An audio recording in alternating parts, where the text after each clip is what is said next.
Pittman Jr. Steelers plan to start QB Mason Rudolph Saturday versus Cincinnati. Heisman Trophy winning quarterback Jaden Daniels opted out of LSU's bowl game and declared for the NFL draft. Hey, it's Evan Cohen. Coming up Tuesday, I'll tell you why Baker Mayfield and Gardner Minshew will be Week 1 starters next season. It's on Sportsman like 6 a.m. Eastern right here on ESPN Radio, ESPN2, and ESPNU. Matt Moscona. I'm very important. After further review. Say it one more time. After further review with Matt Moscona. And here we go.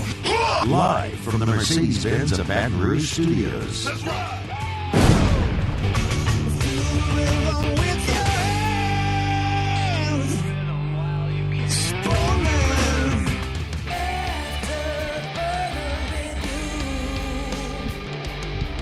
And off we go. Welcome aboard. Glad you're with us. It's AFR presented by Relief Windows. I'm Matt. Love you, Matt. Jacob Beck. Muse. So. And Mr. Toby Tomplay.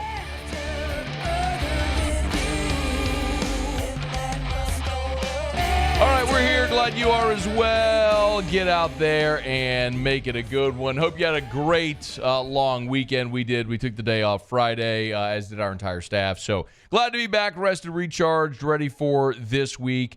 The Saints get a win. Jaden Daniels opts out of the bowl game. Tigers pick up a couple of portal commits, and they lose another player via the portal. Ton to do, but let us begin as we do every single day. It's time to pop the top on another edition of AFR with Bud Light. Drink easy. This is not in any way unexpected, but it is now official. Several weeks ago, when Brian Kelly met with reporters, he was asked about Jaden Daniels and whether or not he was going to play in the bowl game. At that point, here is what Brian Kelly had to say. He has not. He unfortunately had a death in the family and was gone for a few days. I spoke with him yesterday. He clearly knows the pros and the cons of this decision, and I do too, right? Who wouldn't want him to play? I mean, everybody would love to see Jaden Daniels play one last time. I mean, I'm a fan. I'm his coach, but I'm a fan of Jaden Daniels. But he's got to make, a decision, and clearly I see both sides of it. We'll provide him with all the things necessary for him to make an informed decision. Well, that was Brian Kelly as LSU was beginning their bowl preparation. Today, Jaden Daniels made it official. His time as an LSU Tiger is done. Here is what Jaden Daniels said via video on social media. Coming to Louisiana from Arizona State was a whirlwind just because of how everything transpired. Transferring to LSU, it gave me a fresh start and a breath of fresh air. It gave me that joy of football back, and I'm appreciative of it. Year one was not without bumps and bruises, but we made the best of it. I am thankful to everyone who made it possible. Jaden Daniels has been a perfect fit for this offense. Year two, we took it up a notch. While we did not accomplish our ultimate goal, we did lay the foundation for the path to success. While adding in year two, I was able to bring in a sweet trophy. Jaden Daniels. You knew at any moment he had a chance to make this play. What a day for the senior quarterback. I want to say thank you to everyone who made this happen, but all great things must come to an end. I feel better about the state of the program with the quarterbacks moving forward. No matter what, I promise this will not be the last time y'all see that kid around, because this is my city and my second home. I love y'all, and I'm proud to be a California Bayou boy. What a moment for Jaden Daniels. 5 out. There you have it. A California Bayou boy, Jaden Daniels, announcing that he will not play in the bowl game. So a couple of things. Number one, it's no surprise. I think this is something we had all talked about, right, for the past several weeks, that the most likely scenario is Jaden would not play in the bowl game. He'd go back to California. He'd work with his quarterbacks coach, and he would get ready for the draft. And look, every mock draft that we see now has Jaden as a top 10 pick. So certainly a first rounder, and we've seen him, we talked about here, him mocked as high as number 2 overall. So there's no reason for Jaden Daniels to risk injury in this bowl game. And I think, for so many years, bowl games were viewed as a reward for a great season. They are not viewed that way anymore. They are viewed for what they are. It is a money grab, a glorified scrimmage designed to allow old men and ugly coats to make money. That's it. That's what bowl games are. So I don't blame Jaden Daniels at all for opting out of this bowl game and to go get ready for the biggest opportunity he'll have in his life to be a potential top 10 draft pick and go make generational money and set himself forward for what's next. And by the way, for some who have asked, well, should he play in the bowl game to increase his draft stock? There is literally nothing. I mean, in the most literal sense, there is nothing he can do in the bowl game that would increase his draft stock. He put out incredible film this year. There's nothing in the bowl game that would increase that. The only thing that could solidify for him now is meeting face-to-face with these NFL teams and convincing someone to make him their franchise. And that's not going to happen in a bowl game. That's going to happen at the Senior Bowl, at the Combine, in the one-on-one meetings, the way he carries himself. That's how that's going to happen. The other part of this is, quite honestly, selfishly, I would have loved to have seen Jaden Daniels play in this game. I would have loved to have seen Jaden Daniels wear the LSU uniform one more time and continue to stat compile and add on to these incredible historic type numbers. But for the future of this program, if we're being very, very honest, the most important thing for LSU moving forward is getting Garrett Nussmeier ready for next year. And you have to look at a bowl game now as sort of a second spring practice. The most valuable part of playing in a bowl game now are the 15 practices. So maybe not a second spring practice, but a first spring practice. So you're going to get 15 practices with Garrett Nussmeier getting all the reps with the first team. You're going to go into a game week with Garrett Nussmeier preparing to be the starter. And although he's entering his 4th year next year, he's never started a game at LSU. He's played in 17 games, but he's never started a game at LSU. He will on January 1st. You're going to game plan around Nuss. You're going to have him prepare as the number 1 guy, the leader of the team, unquestioned going into that game. And you get the dress rehearsal to see how he does for a full 4 quarters, not sharing time. Like, it is his game. And that's a great opportunity. So you get these 15 practices and the bowl game. And then you go into spring, and you'll get the spring practices and the spring game. And then you'll go into fall camp, and you'll get all the reps with the ones in fall camp. So that's really the great benefit for LSU moving forward of Jaden not playing. Like, selfishly, would we all, like Brian Kelly said, we all love to see Jaden play again in an LSU uniform? Yes, of course. In a vacuum, absolutely. But when you look big picture, what's going to be better for LSU long term? It's taking these 15 practices for the bowl and giving Garrett Nussmeier every single rep and letting him prepare to be the starter against Wisconsin and hopefully go play great and give him a big boost going into spring and then coming out of spring into fall camp where he's the unquestioned guy leading the team. That is the great benefit right now. So thanks to Jaden Daniels for an incredible 2 seasons in Baton Rouge.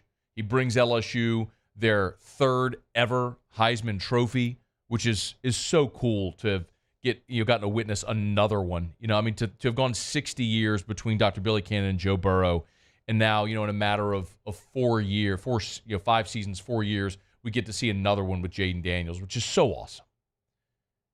So thanks to Jaden for what he did coming to the program, and he did undeniably leave it in a better place. But interestingly enough, Jaden Daniels is the first Heisman winner ever to not play in their bowl game.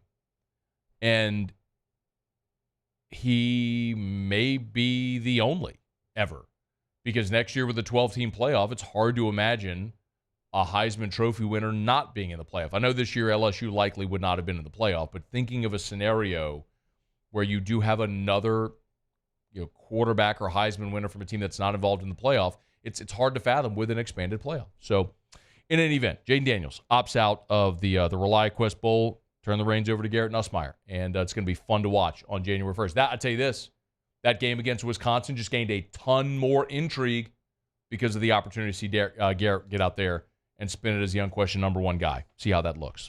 Okay, it's after further review. Our show Open Every Day is brought to you by Bud Light. Drink easy in Louisiana, the official beer of the LSU Tigers. You still find them around town. You see those purple and gold Bud Light bottles with the LSU logo on them.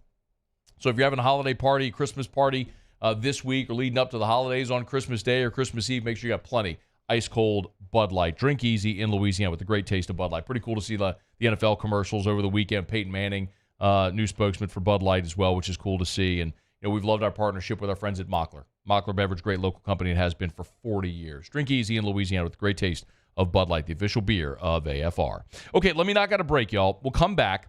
The New Orleans Saints get a win. They beat the Giants 24-6. Is this team trending toward the playoffs after back-to-back wins? We'll knock it around, talk about the Giants win, and also big picture for the Houdatts when we come back on AFR. AFR. All right, y'all, we are 1 week away from Christmas. 1 week from today is Christmas. Make sure, if you haven't done so yet, you get on by Clegg's Nursery. If you want that Christmas decor, you can find it. They still have an amount of Christmas trees, the live trees. They also have the pre-lit trees. Don't do like Todd and Margot waiting until Christmas Eve to try to go find your tree. They still got them for you at Clegg's. You can get by any of the 4 locations: Siegen near Airline, LA 16 in Dedham, Mid-City on Donmore, and the Garden Center on Greenwell Springs. But remember also, if you need some last-minute Christmas gift ideas, Clegg's can help you out there as well. They got gifts for gardeners. They have tuned wind chimes, bird feeders, hummingbird feeders. A tree could be a great gift, a citrus tree. They have camellias. Of course, Clegg's Nursery gift cards are a great option as well for that hard-to-buy-for person on your list. Get by any of the 4 locations and take care of that green thumb on your list. Buy local, shop local at Clegg's Nursery. Follow us on Twitter at 1045ESPN to cast your vote in the Citizens Bank and Trust Poll of the Day. Vote daily inside Off the Bench, live at lunch on Palmer. And after further review, Citizens Bank and Trust brings you the Poll of the Day via Twitter at 1045ESPN. Bayou Ford is taking $15,000 off MSRP on new 23 Ford Expedition. $15,000 off new Ford Expedition. And all new Bayou Ford vehicles come with a 1 million mile warranty. The crew at Bayou Ford is going to do right by you. His name was Cain. He had a horse along the countryside. I saw him ride. One day they found him.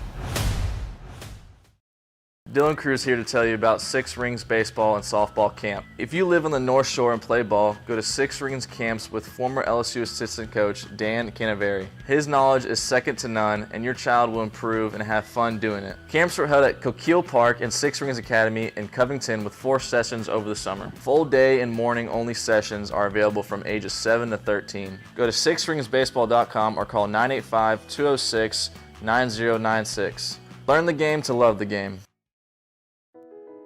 I've been doing business with Luba for 25 years. They're dependable, trustworthy. It's just the attention to detail with our clients. Our folks have years and years of experience. They're highly trained professionals, but many companies have that asset. What I'd like to think makes Luba a bit different is that we use those talents in a way that truly is dedicated to serving the needs of the folks who depend on us. Electricity is all around us, and our families depend on it. Every day is sparked by the power of a cold drink or a warm meal, a movie night, and a comforting light at the end of a dark hallway. From sunrise to sunset, playtime to bedtime, our team is ready to take care of your electrical needs. Even in the case of an after-hours emergency, the light in your life shines brighter with Mr. Electric. At Relief Windows, we're more than windows. We're windows, doors, party plank, and vinyl siding. But our number one product is always customer satisfaction.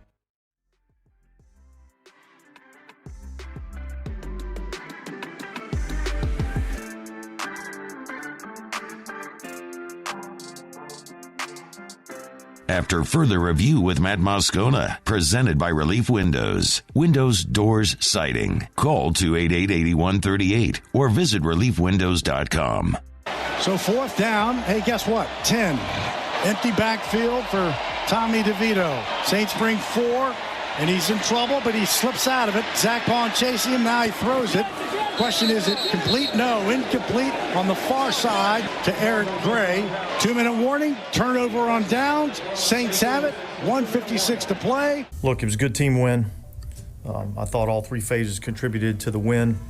I thought some of our veteran players stepped up and played really well in the game, and I was proud of our guys to come out and play it the way they did today. And look, now we got to get ready on a short week to fly out to LA and play against the Rams. Mike Hoss on the call. Dennis Allen there after the Saints beat the Giants 24-6. Yes, you are right. The last 2 weeks, the Saints have beaten 2 bad football teams. Yes, they did. The Saints beat Carolina, which is the worst team in the NFL, and they beat the Giants with Tommy Cutlets as their quarterback. Yes. Also true is that if you fancy yourself as a playoff team, you have to beat bad teams, especially at home. Now, I know they weren't at home yesterday, but Atlanta went to Carolina and lost while they were in the midst of a playoff push. Not no more. So, yes, the Saints beat a bad Carolina team and a bad Giants team. But if you want to go to the playoffs, you have to win those games. Tip your cap. They stepped up and won 2 games they were supposed to win. Now, you got a short week. You got to go to LA to play the Rams, who are one of the hottest teams in the NFC right now. And we'll see. We'll see how it goes. But they've put themselves in position with 3 games to play to make the playoffs. A couple of observations from the game against the Giants. I want to start with the defense. And I know everybody is going to want to talk about Derek Carr. We'll get there. I want to start with the defense because I don't want any other commentary to overshadow how awesome that defense was yesterday.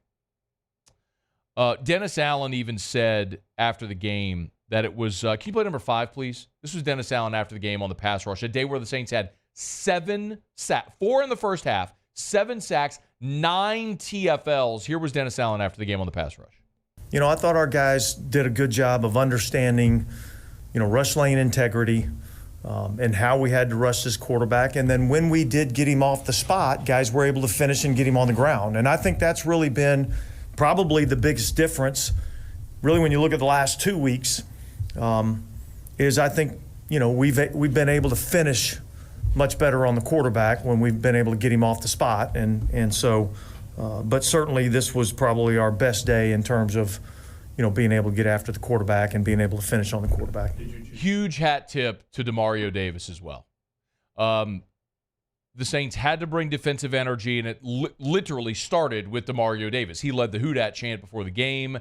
He got everybody riled up. And defensively, the Saints started pretty sharp. It looked like they were going to force a 3-and-out, and then JT Gray roughs the punter, and they get the first down. They would settle for a 56-yard Randy Bullock field goal. But after that, the Giants never threatened again in the first half until the end of the first half when they kicked another field goal, and they did that on the back of one of the most heinous, unnecessary roughness penalties that they called on Alontae Taylor that any of us have ever seen. Otherwise, on 3rd and 22, you're off the field again in a little more than 2 minutes. But after that field goal to start the game, I mean, the Giants' possessions were a 3-and-out punt, 3-and-out punt, 9 plays, punt, and then the field goal at the end of the half, which really was, again, the drive extended because of that absurd unnecessary roughness call against Alontae Taylor. The defense was great, and it started with Demario Davis. 10 tackles, a sack, 2 TFLs. He was awesome. I mentioned the opening drive field goal, which was aided by roughing the punter. You didn't allow anything else until the field goal before the half, which was aided by another awful penalty. So the defense deserves a tremendous amount of credit, and they pitched a shutout in the second half. And now back-to-back weeks, the Saints defense has not allowed a touchdown. I don't care who you're playing. In the NFL, where everyone is getting paid, to go consecutive weeks without allowing a touchdown is incredible. So hat tip to Dennis Allen and that defense for picking themselves up and having a great day on Sunday in the Dome against the Giants. Yes, I get it. That's not a great Giants team, but it's still a professional football team, and you kept them out of the end zone. Let's talk about Derek Carr. Hat tip to Derek Carr. If you're going to criticize when it's warranted, and you should criticize when it's warranted, then you have to give compliments when warranted as well, without stipulation. Derek Carr was very good on Sunday. He was 23 of 28 for 218 yards and 3 touchdowns. The Saints finished in the red zone on Sunday, which is something that we have criticized them for, rightfully so. But they were 2 for 2 in their red zone opportunities on Sunday, coming away with touchdowns. When they show improvement and things that you want to see happen, you have to acknowledge it, and that happened on Sunday, which was great to see. After the game, Dennis Allen feeling himself a little chippy with the media talking about his quarterback. I thought the quarterback played really well, so we'll make sure we get that on record. Probably statistically, 218 yards probably is not, nobody's, jumping off the table with 218 yards, but 3 touchdowns, no interceptions. I thought the protection, again, was outstanding in the game. Gave him some opportunities to get the ball down the field. A 134 quarterback rating. I thought he played well, and I thought the players around him played well. Nobody's jumping off the table. Did he go Russ Mitchell there? Did he just screw up a saying? It kind of felt like that's what happened there.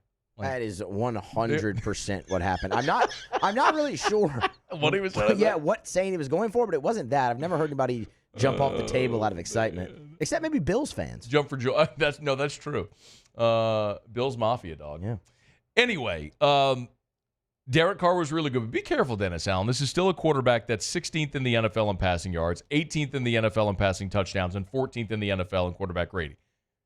Derek Carr is very much a middle-of-the-road quarterback in the NFL. It's what he's always been. But he played very well on Sunday. And if you can get that efficiency out of Derek Carr Thursday night in Los Angeles against the Rams, you'll have a chance to win. Can you replicate those performances? I don't know. We haven't seen it yet this year, but I hope so. Because if you do, you'll have a chance to go win that game and put yourself in a great spot to put yourself into a de facto division championship game in Tampa a week from Sunday. Blake Grupe, who has been maligned, taken a lot of criticism, justified. You're an NFL kicker with a sub 80% field goal make rate. Nailed his 50-yarder. Great to see. Let's see more of it. I thought the offensive effort was great. We talked about how efficient Derek Carr was. Alvin Kamara ran hard. 16 carries for 66 yards isn't going to pop off the stat sheet, but he even had about a 10-yard carry that was negated by a holding on Andrews Pete. I thought Kamara played very hard. That guy wants it. It's evident. He's leading by example, and that was great to see. This was a day where you had no Chris Olave. Taysom Hill was limited. He had just 1 rushing attempt on the day. You were playing without Ryan Ramczyk, so you were starting Landon Young at right tackle. And in spite of that, this offensive line, which has been very bad this year, going against the defense with Kayvon Thibodeau, who they were monsters against Green Bay on Monday Night Football, you allowed 1 sack and 2 tackles for loss. A complete performance for this Saints team. The only gripe were the penalties. And you were able to overcome them. 6 for 58 yards, and two of the penalties allowed their 2 scoring drives to extend when you were off the field. That's really it. That's the only thing really to gripe about. The New Orleans Saints, with that win, put themselves in position to control their playoff destiny. It is this simple. You have 3 games left. If you win the 3 games you have remaining, you win the division, you are hosting a wild card round playoff game. It is that simple. They beat 2 teams at home they were supposed to beat. Now you have to go on the road in back-to-back weeks. Short week, Thursday at the Rams. Then a week from Sunday, you're at Tampa Bay. If you win those 2 games, you go into Week 18 at home against the Falcons. Depending on what those teams do, Atlanta losing to Carolina Sunday was massive. But depending on what happens with Tampa, who won in Green Bay yesterday, you're looking at a scenario where you control your own destiny, and you will be playing yourself into the playoffs if you're able to win these next 3 games. Now, I want to be very clear about something else, because I've heard a lot of this since the win on Sunday. A lot of fans, Saints fans, have tweeted me or hit whatever and have said, do we really want the Saints to win? Because if they win, they're lessening their draft stock. They're more likely to keep Dennis Allen and run it back. And I get that. I totally understand. But for me, and I can only speak for myself, for me, I always want my team to win. The only time I will ever pull against my team is the scenario like we saw in 2020 with the Jets, where the Jets were trying to draft number 1 overall, and they win the last week of the season. Was it the Browns that they beat? I forget who it was that they beat, but they win the game at the end of the season, and the Jacksonville Jaguars end up getting the number 1 overall pick. They draft Trevor Lawrence, and the Jets take Zach Wilson. Those are franchise-altering draft picks, right? Because you won a game which meant nothing in the standings the last week of the season. So that's the only time I would ever cheer against my team. The New Orleans Saints have been around since 1967. They've made the playoffs 14 times. 9 of those were under Peyton and Breeze. You have an opportunity to win your division, to make the playoffs, to host a playoff game. Do I want to see that? You're damn right I do.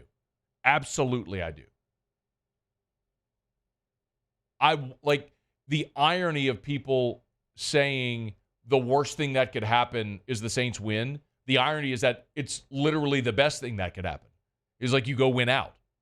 I'd love to see my team go on a 5-game winning streak and go into the playoffs at 10-7, division champs, hosting a game likely against Dallas in the Dome in the wild card round. I'd love to see that. Yes, give me that. Give me that scenario.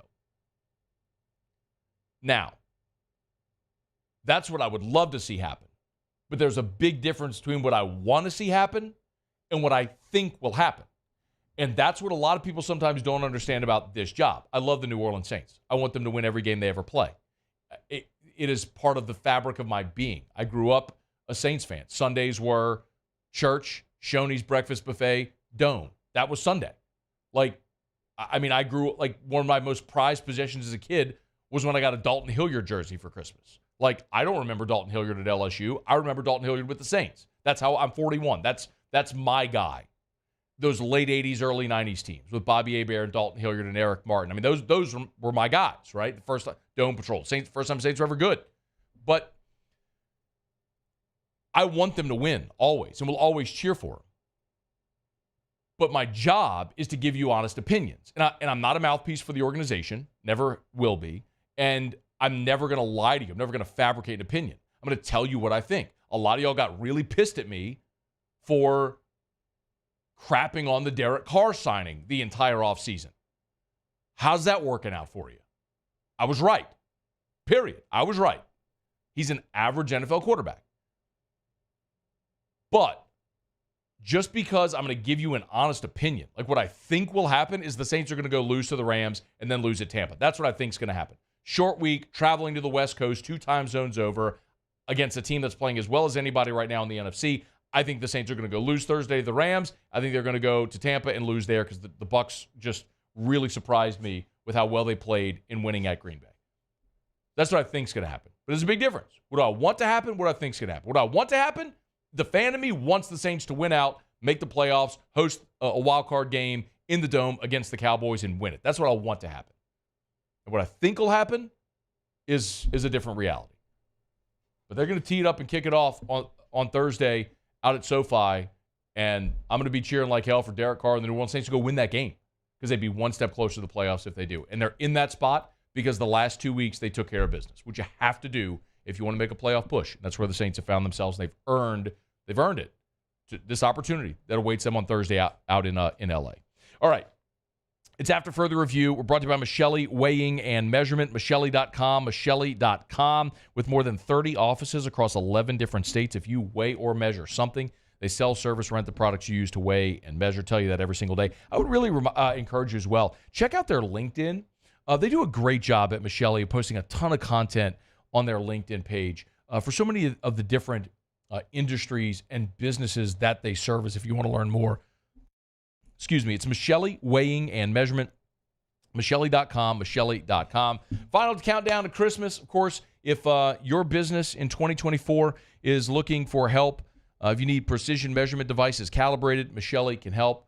They offer ISO 17025 accreditation, and their track system allows you 24/7, 365 access to all of your calibration certificates. It makes you more efficient. It's Michelli Weighing and Measurement, Michelli.com, Michelli.com. All right, y'all, it's After Further Review. Glad you're hanging out with us here. Remember, you can always email us, tweet us, text us in the 225-396-4400, 396-4400, 396-4400. If you're watching live on YouTube, thank you. Please do us a solid and smash that like button and subscribe up to the channel. And, of course, we welcome everybody on WBTR, Cable 19 in Baton Rouge, and all of our affiliates, New Orleans, Alexandria, Lafayette, Lake Charles. Love the audience, man. I know we missed a lot of y'all on Friday. A lot of people was getting messages, man, where are you? No. Show's not going anywhere. We just, our company, Guarantee Media here in Baton Rouge, gave us all the opportunity to have a day off as sort of like an early Christmas present. So we took the day on Friday. But thrilled to be back here today with a ton to do. All right. We're going to go around the SEC. We still got to get to what we learned. Muse and I will tell you from our What to Watch on Thursday, what we learned from the weekend. In 30 minutes from right now, my buddy Andy Martin is going to be with us. He's the head coach at U-High. LSU got a transfer commit over the weekend from Jaden Gilbert.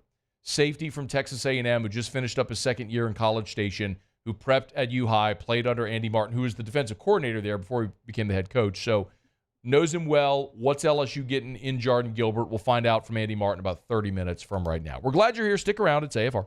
AFR. Brought to you by Darren James and Associates, brokered by LPT Realty. That's right. Darren has made the jump to a company that right now is literally the fastest growing company ever in real estate. They've gone from 1,000 to 6,000 agents in 1 year. Some other really well-known companies, it took them 7 to 10 years to get there. I love sharing great testimonials. This one's from Dawn Strickland. A buffet of kudos to Darren James.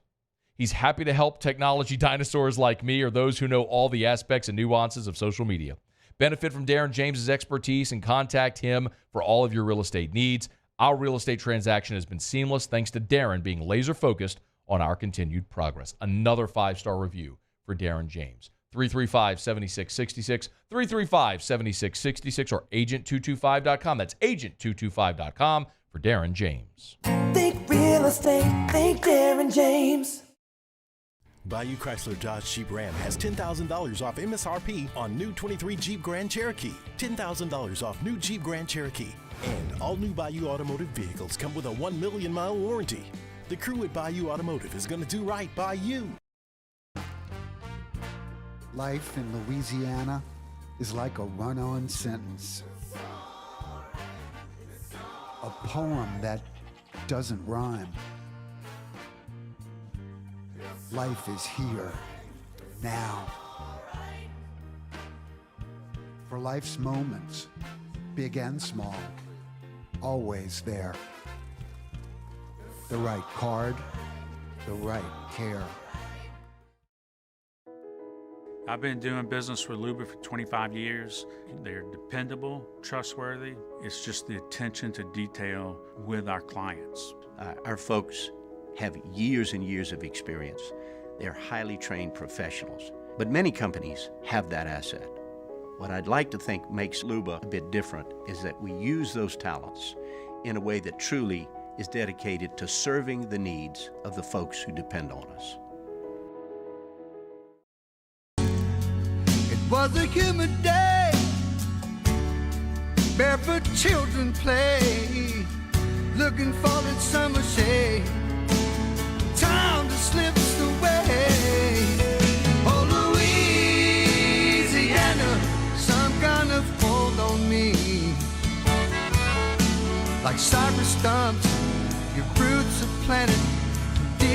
inside of me. Dylan Cruz here to tell you about Six Rings Baseball and Softball Camp. If you live on the North Shore and play ball, go to Six Rings Camps with former LSU assistant coach Dan Canaveri. His knowledge is second to none, and your child will improve and have fun doing it. Camps were held at Coquille Park and Six Rings Academy in Covington with 4 sessions over the summer. Full day and morning only sessions are available from ages 7 to 13. Go to sixringsbaseball.com or call 985-206-9096. Learn the game to love the game. Electricity is all around us, and our families depend on it. Every day is sparked by the power of a cold drink or a warm meal, a movie night, and a comforting light at the end of a dark hallway. From sunrise to sunset, playtime to bedtime, our team is ready to take care of your electrical needs. Even in the case of an after-hours emergency, the light in your life shines brighter with Mr. Electric. Follow us on Twitter at 1045ESPN to cast your vote in the Citizens Bank and Trust poll of the day. Vote daily inside Off the Bench, live at lunch on Palmer. And after further review.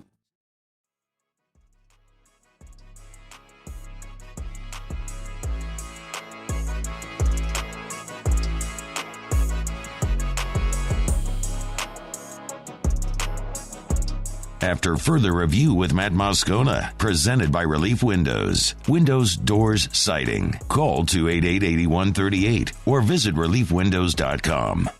LSU football is having a media availability right now. They're doing a sort of a Big Brother type program with some kiddos. They're at a Walmart shopping, and the players are partnering with kids. Anyway, there's some media availability after. And this is a little breaking news. Kyron Lacey is one of the players who is out there for this event. And Glenn West just tweeted a bit ago. I'm sure others had it. Forgive me. This is just the first tweet I saw. Kyron Lacey says he is coming back for the 2024 season. That is a major, major get for LSU to have Kyron Lacey returning.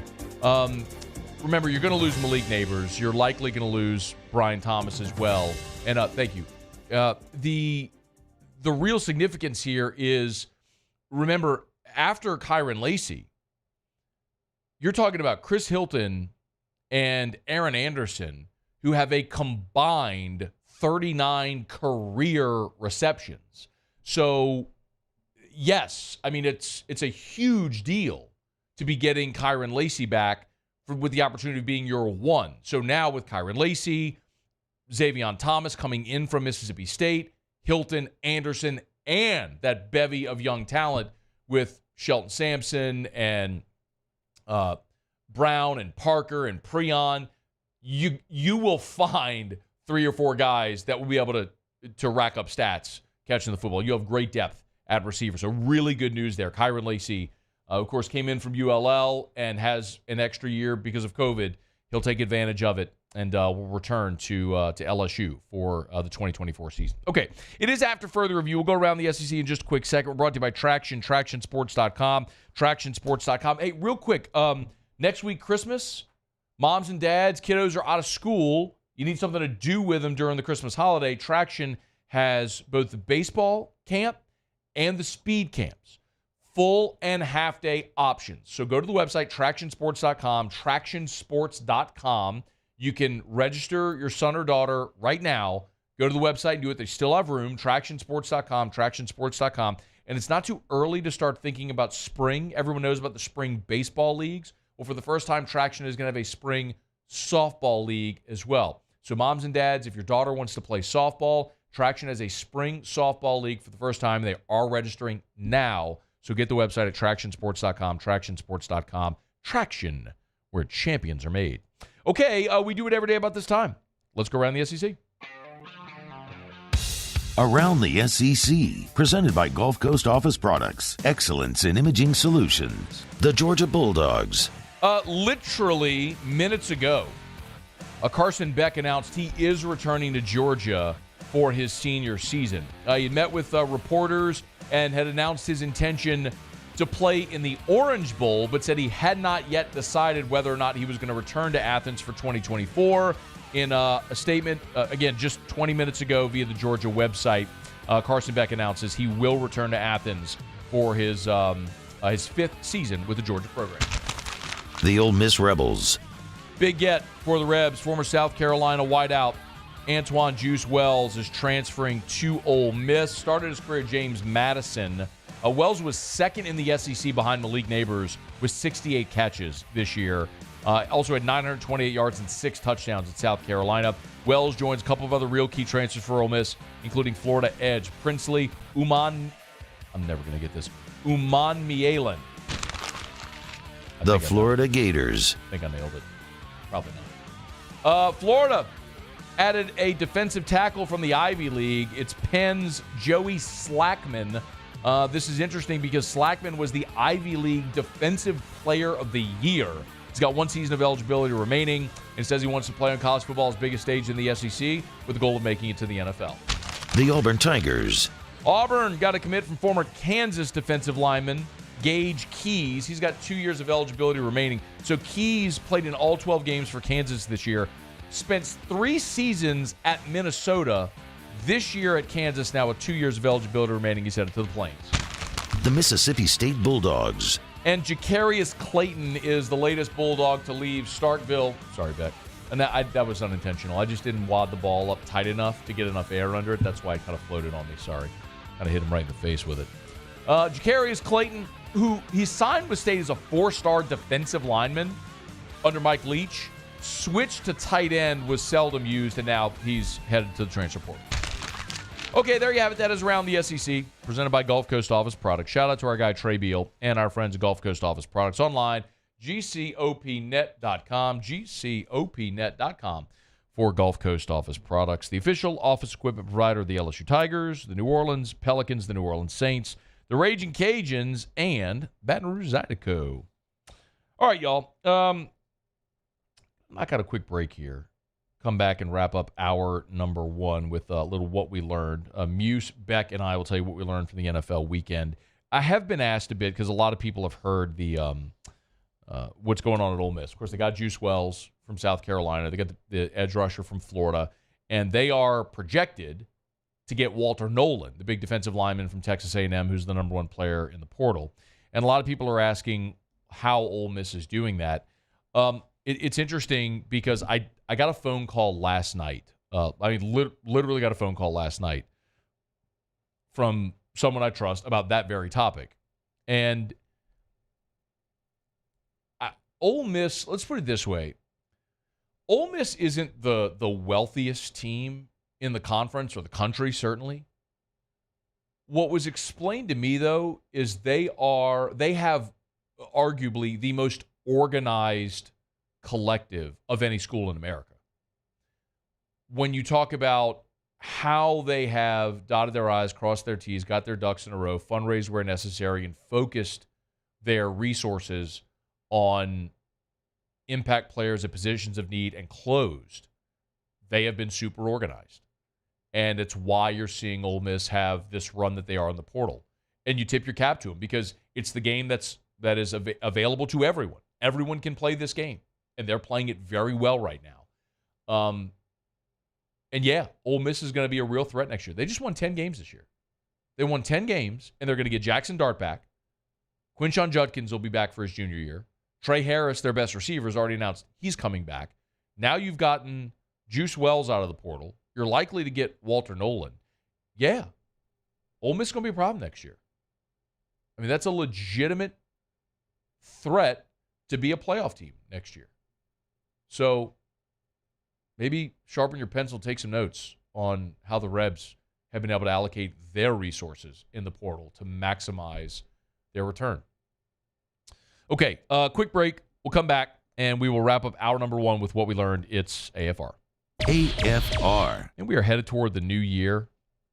Maybe if you're a business owner, and in the new year, part of your New Year's resolution is going to be to be more efficient when it comes to hiring, let Glow Resources help. Don't think of Glow Resources as a last-ditch effort.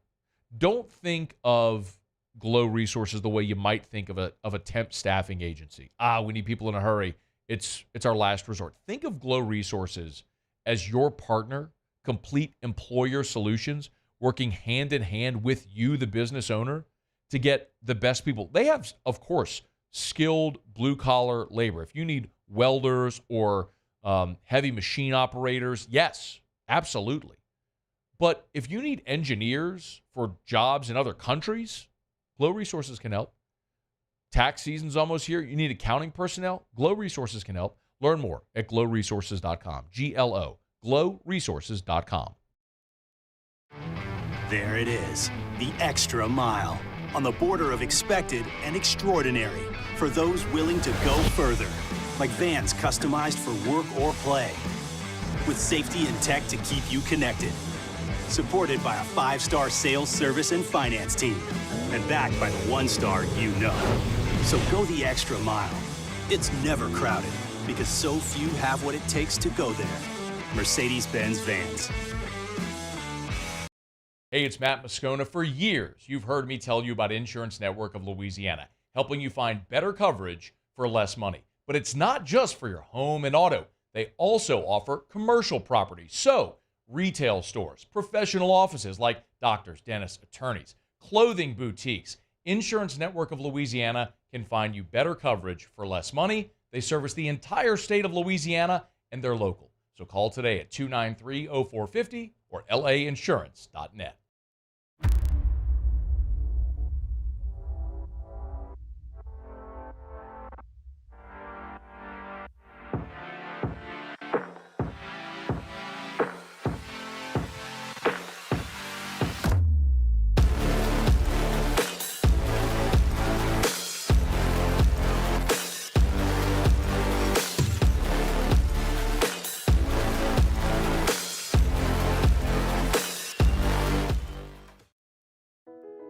I've been doing business with Luba for 25 years. They're dependable, trustworthy. It's just the attention to detail with our clients. Our folks have years and years of experience. They're highly trained professionals. But many companies have that asset. What I'd like to think makes Luba a bit different is that we use those talents in a way that truly is dedicated to serving the needs of the folks who depend on us. Dylan Cruz here to tell you about Six Rings Baseball and Softball Camp. If you live on the North Shore and play ball, go to Six Rings Camps with former LSU assistant coach Dan Canaveri. His knowledge is second to none, and your child will improve and have fun doing it. Camps were held at Coquille Park and Six Rings Academy in Covington with 4 sessions over the summer. Full day and morning only sessions are available from ages 7 to 13. Go to sixringsbaseball.com or call 985-206-9096. Learn the game to love the game. Electricity is all around us, and our families depend on it. Every day is sparked by the power of a cold drink or a warm meal, a movie night, and a comforting light at the end of a dark hallway. From sunrise to sunset, playtime to bedtime, our team is ready to take care of your electrical needs, even in the case of an after-hours emergency.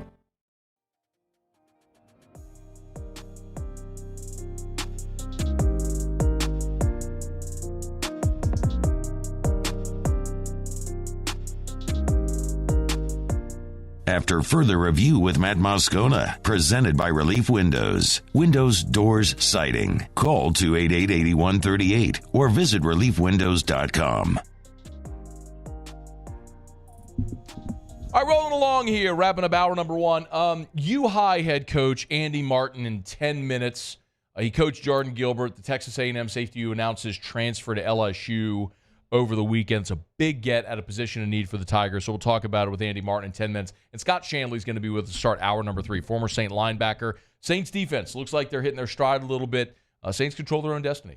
You got 3 games ahead of you. You win them all, you win the division, you're in the playoffs. So we'll talk about that with Scott Shanley again about an hour and 10 minutes from right now. Right now, though, we do it every Monday. We tell you at the end of the week what we're looking for, and now we recap it. Hit it, Muse.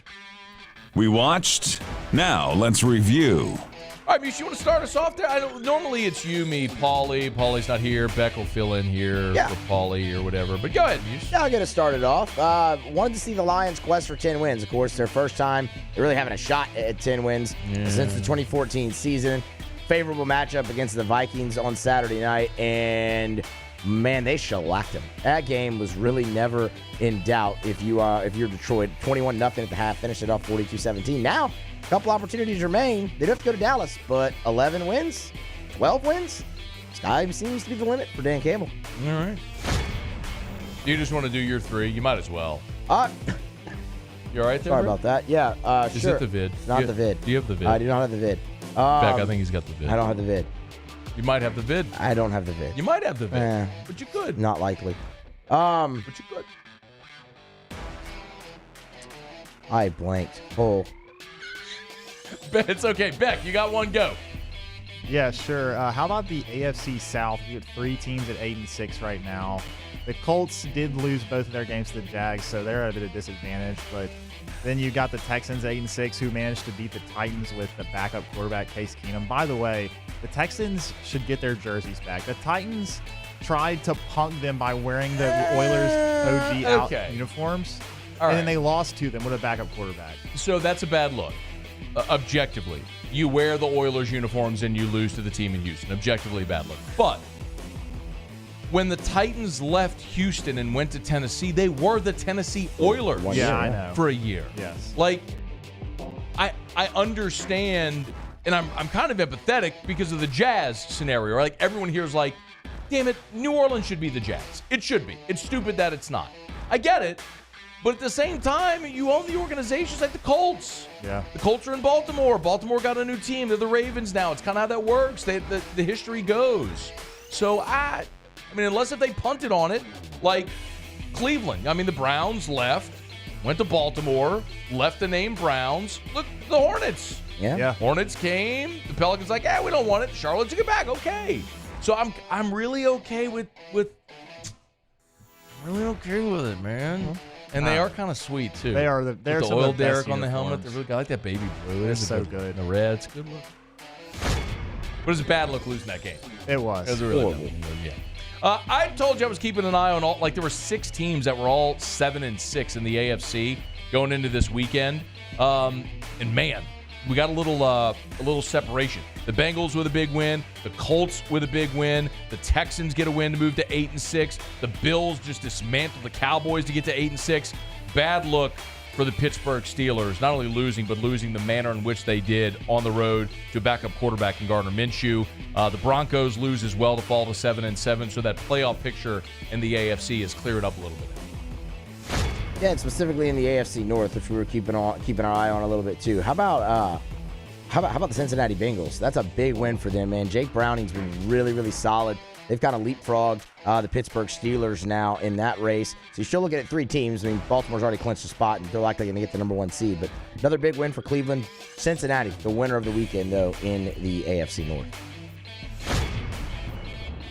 I was going to say, you kind of took it out, but Jake Browning, I mean, he's kept the Bengals in the playoff race, and it's just pretty impressive. I mean, you look at his stats so far in the last few games. I mean, he's thrown for 300 yards in 2 of them, and he's got 6 touchdowns, only 2 picks. So for me, Jake Browning, man, what a performance coming for Joe Burrow.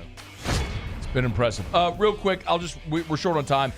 Was looking at the Patriots, all the chat around Bill Belichick last week, and they just didn't help themselves at all. Kansas City went up to New England. They even ran some play where, like, you see Patrick Mahomes in the 3-point stance? It was like some play that Andy Reid dug up out of like the Ivy League from the 50s. It was, if you haven't seen it, go look it up. It's a crazy play. And then we're also looking at clinch scenarios. Baltimore, Dallas, Detroit, Philly, and San Francisco all had the opportunity to clinch this weekend. All did but Detroit. So Baltimore, Dallas, Philly, San Fran, all clinch playoff berths. They are into the postseason. Okay, that's what we were watching, or what we learned after watching this weekend. This is After Further Review. We're brought to you by Relief Windows and ReliefWindows.com. Energy-efficient replacement windows, beautiful entry doors. Hardy plank and vinyl siding, they do it all at Relief Windows. Relief Windows and ReliefWindows.com. Okay, let's knock out our final break here of the hour, y'all. Sports Center's coming up. We'll get you caught up on national headlines. When we come back, U-High head coach Andy Martin talking about LSU transfer Jordan Gilbert. AFR. I was at the mall yesterday with Drew, and I would never lie about this. It's honest to goodness true story. We're walking through the mall because that's what we do on Sundays. He loves to just go ride the elevators and everything. And the gentleman recognized me, stopped me, we talked. It was very nice. And he asked me, hey, do you really drive a Volkswagen? I pulled out my phone and I showed him pictures of the wreck almost 2 years to the day. I was on the Mississippi River Bridge, dead stop, a full-size GMC pickup truck, never stopped, rear-ended me. His truck was totaled. My Volkswagen Atlas was dented in the back, but certainly he took the brunt of it. And it's another reason why. And I told him, I said, listen, I would never lie about that, because what if someone did go to the dealership and say, hey, does Matt actually drive a Volkswagen? And they said no. I'd look like a fraud. Besides, I love my Volkswagen. The style, the feel, the performance of luxury, manufactured right here in the USA at a great cost. South Point Volkswagen. What's your direction? Follow us on Twitter at 1045ESPN to cast your vote in the Citizens Bank and Trust Poll of the Day. Vote daily inside Off the Bench, live at lunch on Palmer. And after further review, Citizens Bank and Trust brings you the Poll of the Day via Twitter at 1045ESPN. Bayou Ford is taking $15,000 off MSRP on new 23 Ford Expedition. $15,000 off new Ford Expedition. And all new Bayou Ford vehicles come with a 1 million mile warranty. The crew at Bayou Ford is going to do right by you. His name's King. He had a horse along the countryside. I saw him ride. One day they found him. Electricity is all around us, and our families depend on it. Every day is sparked by the power of a cold drink or a warm meal, a movie night, and a comforting light at the end of a dark hallway. From sunrise to sunset, playtime to bedtime, our team is ready to take care of your electrical needs, even in the case of an after-hours emergency. The light in your life shines brighter with Mr. Electric.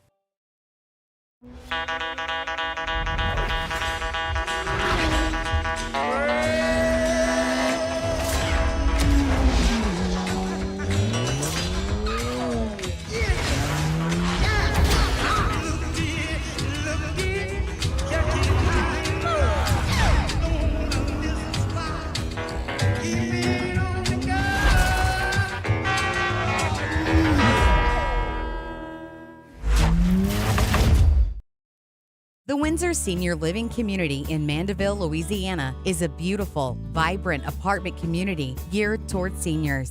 They are nestled right in the heart of Mandeville, where seniors live a more carefree lifestyle in spacious apartments with the peace of mind that comes from having a little extra help. Call the Windsor at 985-624-8040 to schedule a lunch and tour. Come see how the Windsor can be your passport to peace of mind. I've been doing business with Luba for 25 years.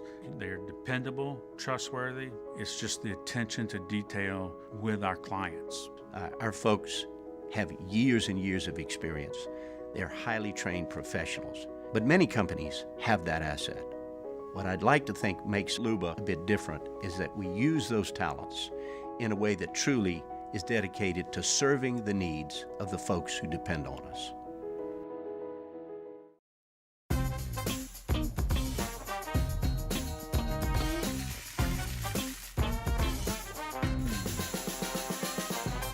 The best kept secret in town is out. Discover Tallulah at the Renaissance Hotel on Bluebonnet.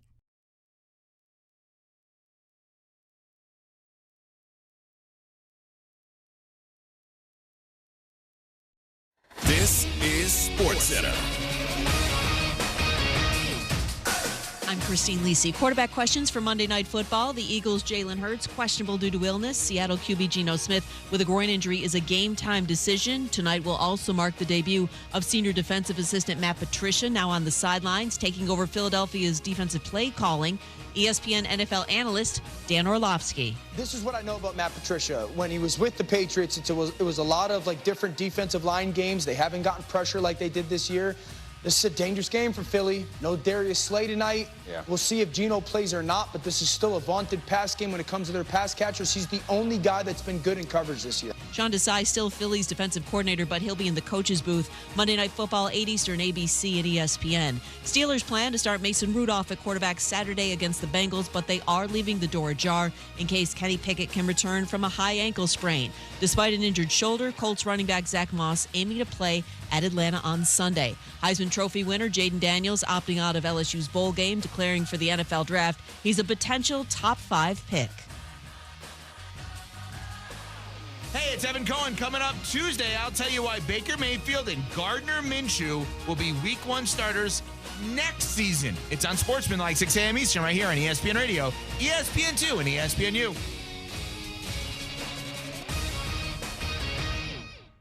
Matt Moscona. I'm very important. After further review. Say it one more time. After further review with Matt Moscona. And here we go.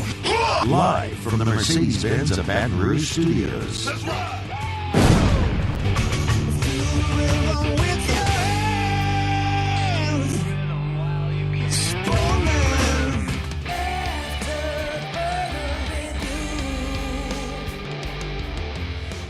Hour 2, off we go. Welcome aboard. Glad you're with us. AFR presented by Relief Windows. I'm Matt.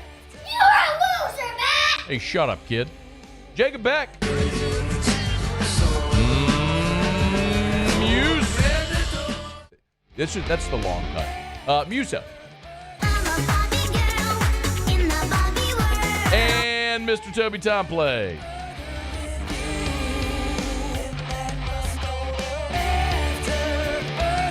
All right, we're here. Glad you are as well. Get out there and make it a good one. Scott Shanley, 1 hour from right now. Saints control their own destiny in the NFC South, and therefore in the playoff race. So we'll talk about it with former Saint linebacker, Super Bowl champion Scott Shanley, 1 hour from right now. It was a productive weekend for LSU in the transfer portal. They nabbed 2 commitments from Louisiana prep athletes who went out of state. Xavion Thomas, wide receiver from John Ehret, New Orleans, who went to Mississippi State. He'll be a Tiger. And so will Jordan Gilbert, Baton Rouge kid who prepped at U-High on LSU's campus, spent the last 2 years at Texas A&M, and now is headed back home. Andy Martin is high school head coach over at U-High.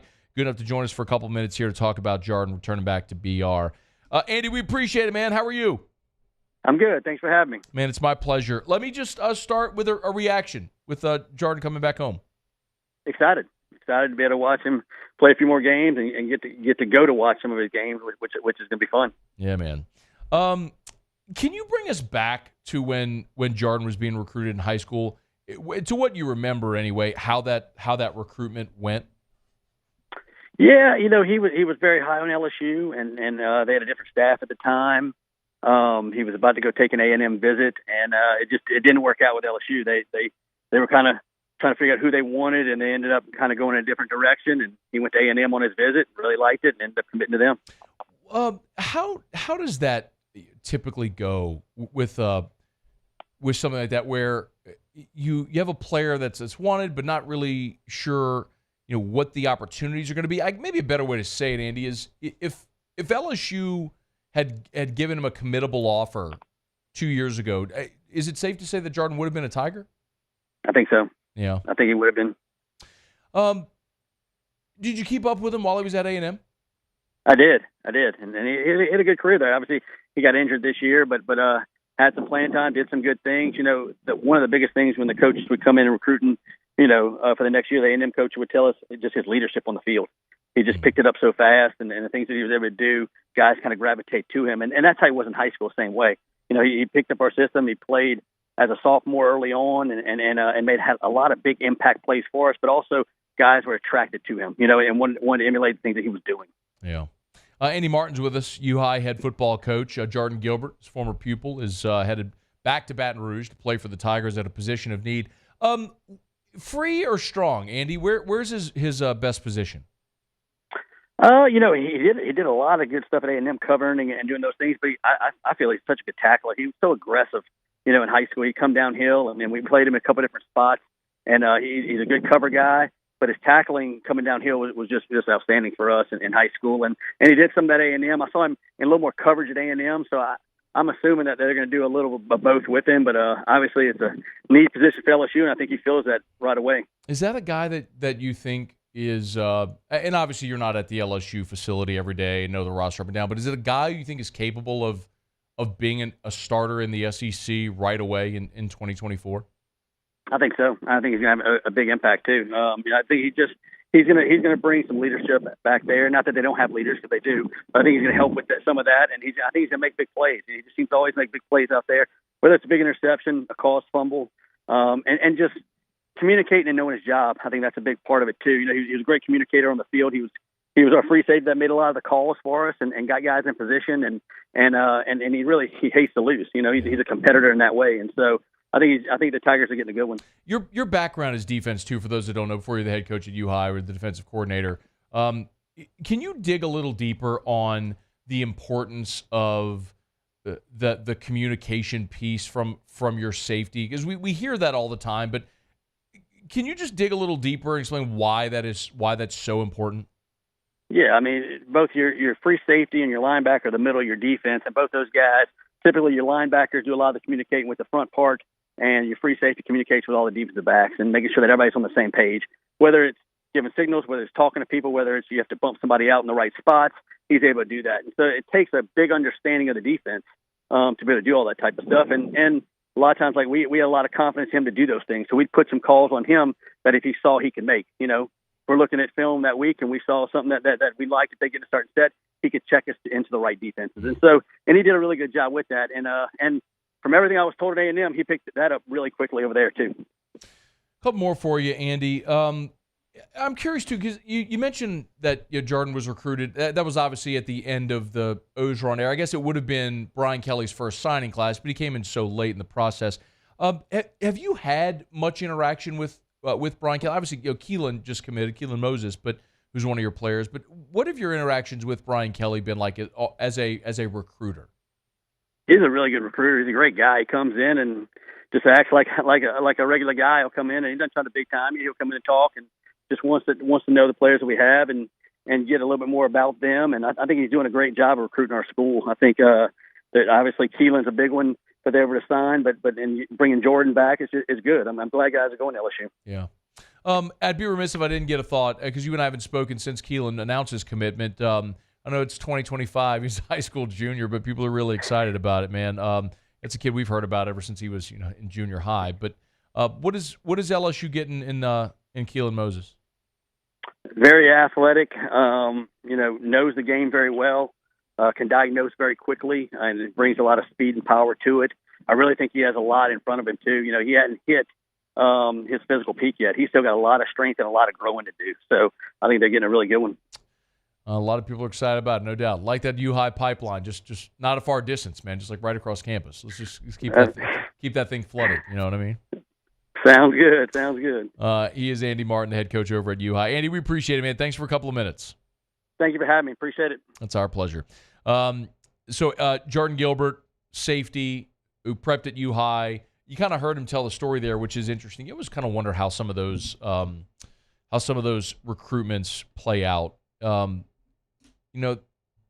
Gilbert as a high school prospect was a top 200 guy in the country. But when you look at LSU and the numbers they have at safety, especially when Gilbert got here or when Gilbert was being recruited, I mean, LSU, they had Sage Ryan, they had Matthew Langlois, they had Derek Davis. They had a flood of safeties along with the guys they brought in as transfers with Joe Fouché and Greg Brooks.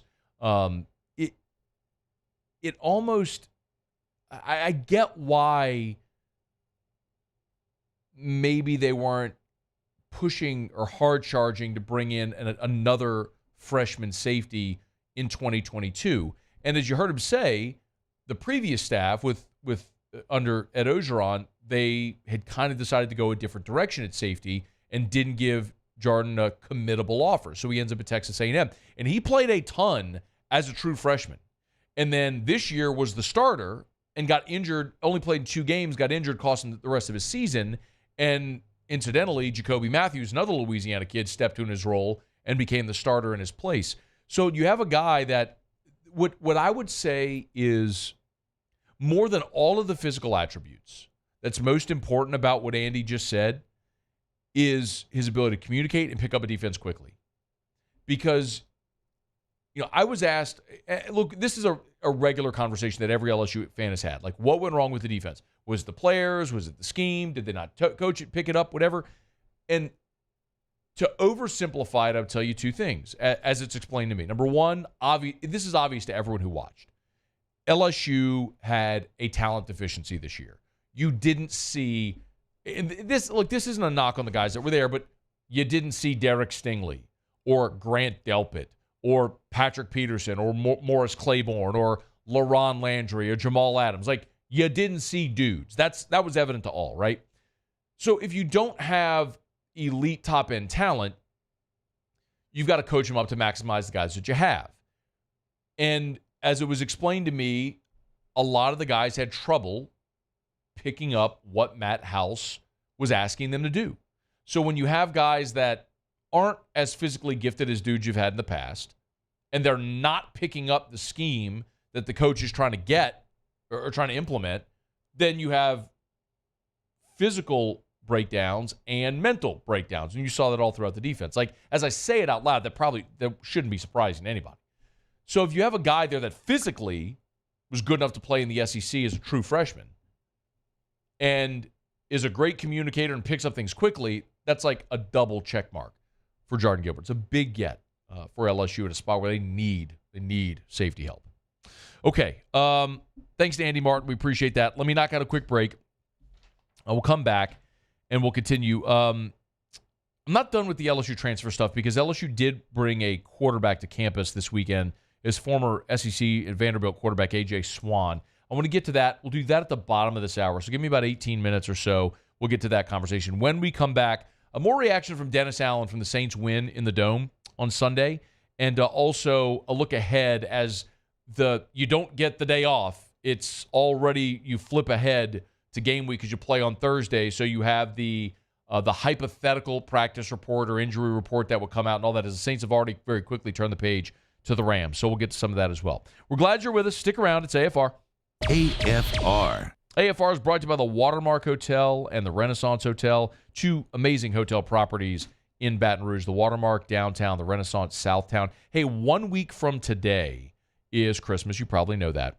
And over at the Watermark downtown, the Gregory is the restaurant there right in the lobby area. And they're hosting a Christmas buffet at the Gregory. So if you're thinking about, what are we going to do for Christmas lunch or dinner on Christmas Day, if you don't want to cook, this is a great option. It's the Christmas buffet at the Gregory from 11 to 2, priced very affordably, $75 for adults, $28 for kids. Reservations very, very strongly encouraged. They offer complimentary valet. So if you're looking for something great to do on Christmas Day, the Christmas buffet at the Gregory downtown at the Watermark Hotel is a great option. Yet, call ahead for reservations at the Gregory inside the Watermark Hotel. I've been doing business with Luba for 25 years. They're dependable, trustworthy. It's just the attention to detail with our clients. Our folks have years and years of experience. They're highly trained professionals, but many companies have that asset. What I'd like to think makes Luba a bit different is that we use those talents in a way that truly is dedicated to serving the needs of the folks who depend on us. Thank you, Acadiana, for over 56 years of allowing Corval Toyota in Opelousas to take care of you and your automotive needs. Enjoy this holiday season with family and friends. From the Corval Toyota family to yours, Merry Christmas and Happy New Year. Hey, boat owners, check it out. It is the holiday season, which means it's time to buy yourself a gift by taking your boat to the next level with our friends at Front to Back Boat Service. Now is the perfect time to upgrade your boat and get it ready for that warmer weather, whether that's trolling motors, HD sonar, anything and everything. The Sherman family's been at it for 30 years, and Devin's going to take you through 30 more. Find them on Facebook at Front to Back Boat Service or go to fronttobackboatservice.com. The importance of doing this fortified program and offering it to people down here is, number one, the only real chance you're going to get to do this is when you put on a new roof or build new. and through companies like HUDCO, who's kind of leading the way in this thing, it's going to offer the customers a huge advantage in the insurance market and the price of their insurance. You know, we're not looking to make a fortune off fortifying. We're trying to give you a better product than our competitor at the moment. I'm trying to do something that he can. I'm trying to give you something better. So a lot of these insurance shops, you're getting a re-roof, you're only paying your deductible. Let's sit down and talk about the fortified and let's see what it does to your insurance premium. You're getting a steal. Yeah. You're getting a brand new roof and a fortified certificate for your deductible, essentially. And I think we're rocking and rolling.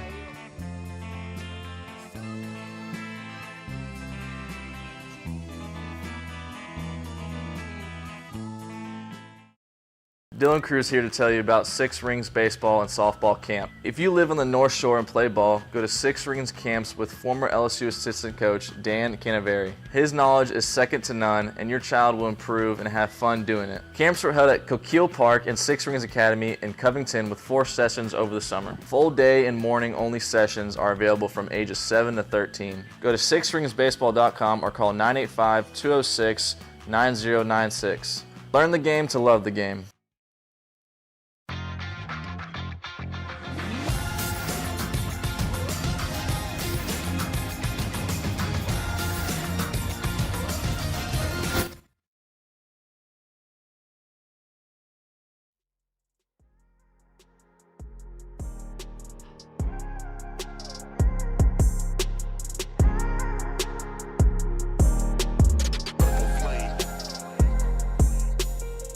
After further review with Matt Moscona, presented by Relief Windows. Windows, doors, siding. Call 288-8138 or visit reliefwindows.com. Dennis Allen met with reporters just a bit ago. Remember, it is a short week for the New Orleans Saints. The Saints win on Sunday, and now they're going to go on Thursday to take on the Rams in L.A., so it's a quick turnaround. Remember, the Saints already played once on Thursday Night Football earlier this year against Jacksonville. That was a loss in the Dome. The offense moved the ball up and down the field, put up a lot of yards, didn't put up a lot of points. They kind of got run a little bit. This is a much different challenge. And for all the reasons that I liked the Saints against the Giants, I don't love the Saints this week against the Rams. It's why the Rams are an early installed as an early favorite in this game. I believe we're looking at 4 is the first line that I saw come out. But you play on Sunday. Monday becomes sort of a walkthrough type day. You go in, you get your rehab, you start game planning. Tuesday is an actual walkthrough practice. Wednesday you travel, and then Thursday you play. So the schedule with a short week is just not conducive. I know we talked about this whenever the Saints played on Thursday against Jacksonville, and teams that have to travel on the short week win less than 50% of the time. It's less than a coin flip proposition to win on the short week. So when you not only have to play the short week, but you have to travel on the short week, it's a double whammy. So I get why the Rams are going to be favored. I'm looking at it right here. DraftKings has the Rams 4.5 as it opens. It's going to be at SoFi. And we're going to keep an eye also on the injury report. Now, Dennis Allen, when he met with reporters just a bit ago, gave a little bit of bad news. Remember, Marshawn Lattimore and Michael Thomas both would be eligible to return this week from IR. They both missed 4 weeks. They'd be eligible to return this week. Brooke Kirchhoffer tweeted a bit ago during Dennis Allen's media availability that he does not expect the practice window to open this week for Michael Thomas and Lattimore. So you're going to go to L.A., and remember, if a player's on IR, after 4 weeks, you open the 21-day practice window. They have to return to practice within that 21 days. If they don't, then they're done. So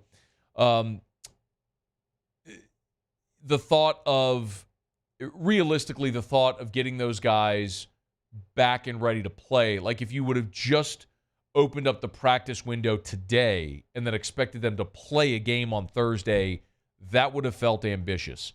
And for what it's worth, I'm not going to argue that you're better off without Marshawn Lattimore. and he's your best corner, and when he's right, he's one of the best corners in the NFL. But Paulson Adebo and Alontae Taylor and even Isaac Yiadom have played well. So we'll see if they're up for the challenge. Feels like a little bit of a different challenge against the Rams, certainly than the last 2 weeks. But it's probably the right decision not to go with Lattimore on a short week after being gone for a month. Same with Michael Thomas. I think of greater consequence than Michael Thomas is whether or not you're going to have Chris Olave available. And Dennis Allen was asked about that. Brooke tweeted, Chris Olave still rehabbing an ankle injury. Dennis Allen expects him to participate in some form or fashion tomorrow, Tuesday, as it will be just a walkthrough. And then the update came on Lattimore and Thomas. So if you're looking at the tweet there, said no update on Thomas or Lattimore at that point, but did later come back and say that wouldn't expect him this week. So part of me thought, and again, this is, I want to make sure that I clarify this, that this is pure, like big, bold letters, purely speculative on my part. Part of me looked at the decision not to play Chris Olave against the Giants as somewhat of an indicator that probably knew they were going to be okay against the Giants without Chris Olave. That's not to say anything in the NFL is a given ever, especially with the Saints team. But you were at home. You were getting Rashid Shaheed back. Taysom Hill was available where he wasn't a week ago. You've gotten, I hate to say it this way, but you've gotten Jimmy Graham into a little bit of a rhythm in the offense. I mean, point is, you probably felt like you were going to be okay, and you were going to need, more likely going to need Olave on the road against the Rams. So if it came to it, do you try to rush Olave out there against the Giants and then have him on a short week against the Rams? Not likely. Or do you hold him against the Giants, hoping that he's closer to available against the Rams where you might need him? Because as we've talked about, the Giants are still a bad offense. The Giants score 14 a game. I mean, they're a bad offense, and they've been really stymied against the better teams they played. And when the Saints defense is playing well, they are one of the better defense in the NFL. That's 2 weeks in a row they've held their opponent without a touchdown. The Rams are a little bit of a different story. The Rams are top 10 in the NFL in scoring. They average nearly 24 a game. So you're probably against Matthew Stafford and that offense, you're going to need to get going a little bit offensively. So if you have Chris Olave available this week, you'd rather him on the short week against the Rams as opposed to playing against the Giants. So again, that is purely speculative on my part. And I tend to believe that, and we see this all the time in the NFL, and this was a great lesson I think we all learned when Drew Brees was injured in 2019, when they were talking about whether or not they should bring him back, and the Saints had the Cardinals and then an open date, and it was, well, why not just sit him against the Cardinals, who were dreadful at that point, and then you give him that week and the open date so he's closer to ready. And the way that everyone in the organization explained it was that if Drew's ready to play, he's going to play.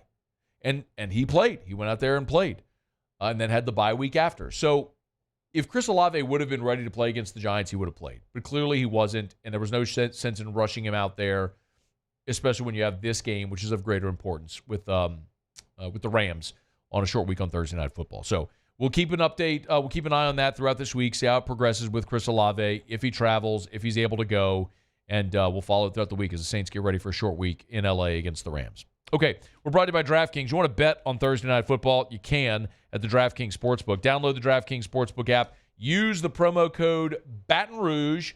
Remember, DraftKings, an official sports betting partner of the NBA right now. New customers, download the DraftKings Sportsbook app. Use the promo code Baton Rouge. Make a $5 NBA bet, any NBA bet. They'll give you $150 in bonus bets instantly at the DraftKings Sportsbook. But it's not just the NBA. I'm looking up right now at the screen. It's Old Dominion against Western Kentucky. Checked in with our guy, the Otter, earlier today. Gave us Old Dominion laying the 5. And all of a sudden, this has gotten really tense with 9 minutes to play. Old Dominion at one point was up like 21-0 in this game, but it's gotten closer here in the second half. Western Kentucky had like everybody opt out of this game. But anyway, you could have been having fun watching the Old Dominion Western Kentucky game like I am, with a little skin in the game with the DraftKings Sportsbook. Download the DraftKings Sportsbook app. Use the promo code Baton Rouge. New customers make a $5 bet on the NBA, and they'll give you $150 in bonus bets instantly. That's only at the DraftKings Sportsbook. The crown is yours. 21 and older, physically present in Louisiana. Select parishes only. Bonus bets expire 168 hours after issuance. Eligibility and deposit restrictions apply. Terms at sportsbook.draftkings.com/basketball terms. Licensing partner Golden Nugget Lake Charles. Gambling problem? Call 1-800-GAMBLER. 1-800-426-2537. Speaking of the NBA, we're a week out. Literally 1 week. Exactly 1 week from Christmas.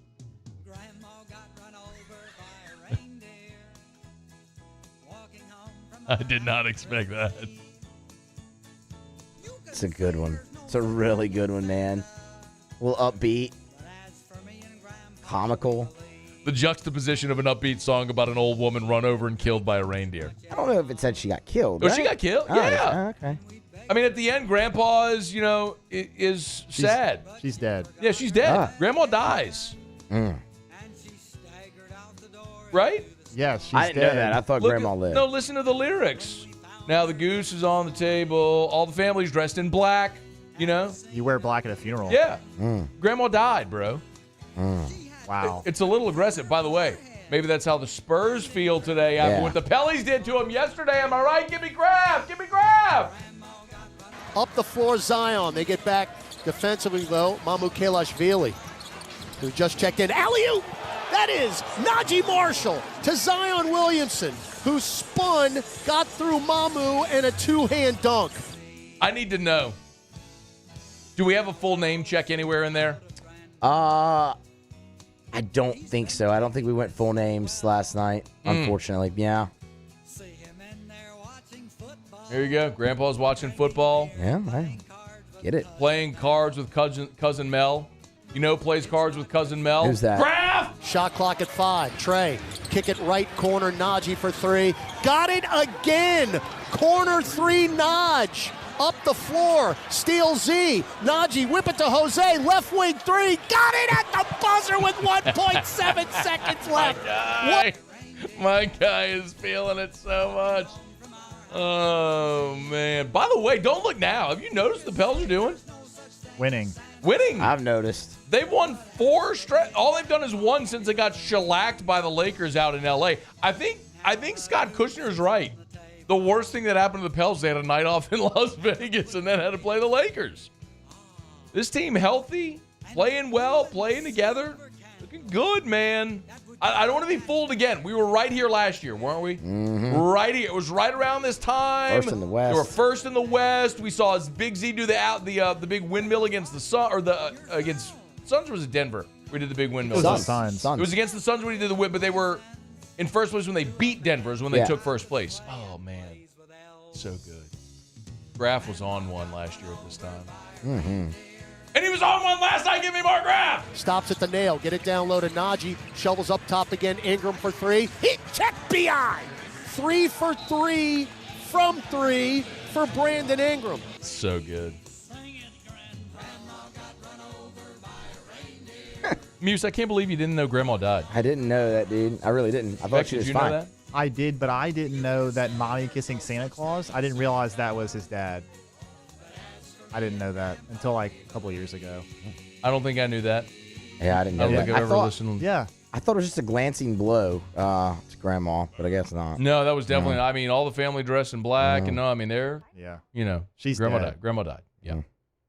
Grandma's dead, and Grandma got run over by a reindeer. We did as kids. Did you all have like a video? Well, y'all are younger than me. That's okay. We don't need any more. That's no fine. more? No. We're really okay. Thank you.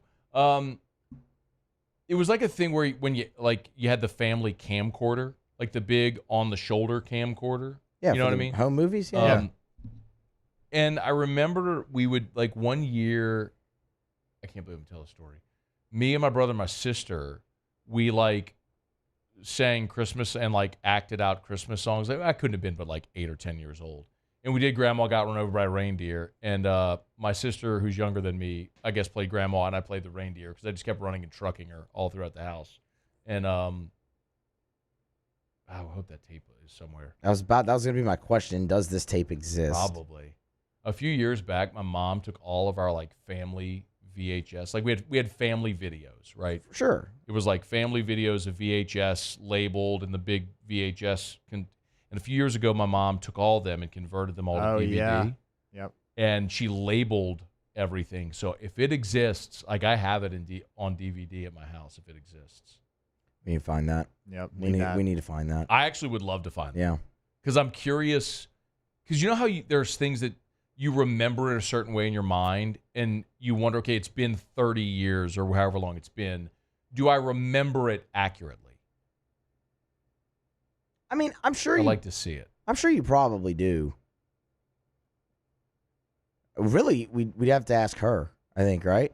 Yeah. Get your sister's take on how she remembers it, and that'll tell us. What else would be interesting about that is you'd all get to see me, if I can find this video. I don't With mind. hair. I don't care. Well, not with hair. I mean, I've had hair since I've been doing this show. I've been doing the show for 13 years, Beck. Shut your face. It's not funny. Like, the hair jokes are so stupid. I mean, it's like, it's genetic. I didn't do anything wrong. What you could laugh at me at is you would see a very, very chunky Matty Mo. I've told you before, I was a fat kid. Yeah. I mean, I'm not svelte right now. You know what I mean? Like, I've always been a big guy. But it's the holidays. But, well, it's just, I'm just a big guy. But you would see like a very chunky Matty Mo. I would really look forward to seeing this. You want to talk about a degree of local virality? We put that thing on Twitter. They'd have a field day with. We got to have somebody leak it. Like, who's the insider? I wouldn't leak it. I would put it on my Twitter. I would put it out there. Okay. Leak it. I don't just think it'd be funny, you know? No, I don't need to leak it. Hey, here's a video of me miming Grandma got run over by a reindeer when I was 10 years old. I don't know. I think it'd be funny. All right, it's after further review. Hey, let me knock out a quick break. A.J. Swan from Vanderbilt hit the transfer portal. He visited LSU over the weekend. I want to give some thoughts on that. Stay here. It's AFR. AFR. Right about Hudco Roofing, HudcoRoofing.com. Do business with someone you know. Hudco Roofing, HudcoRoofing.com. I got an email earlier today. You can always email me.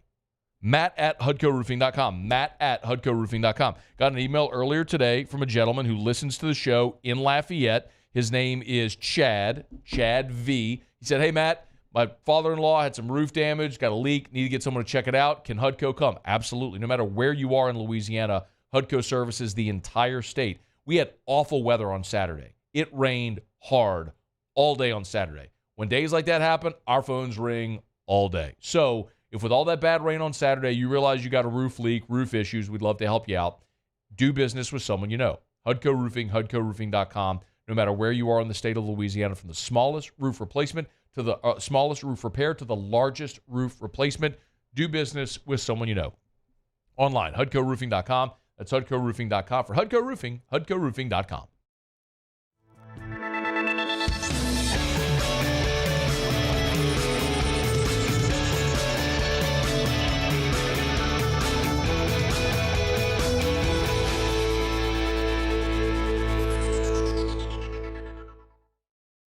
Yo, Jake here from my friends over at Community Steel Company located in Gonzales, Louisiana. The local place you can turn to for all of your metal building needs. Notice I said local, not Houston, not Dallas, not Atlanta, but right here in Gonzales. Visit them at their brand new state-of-the-art website at communitysteelco.com or pick up the phone and give them a call today to answer all of your questions on your metal buildings, roofing and sheet metal, and any other steel needs you or your business need at 225-647-2020.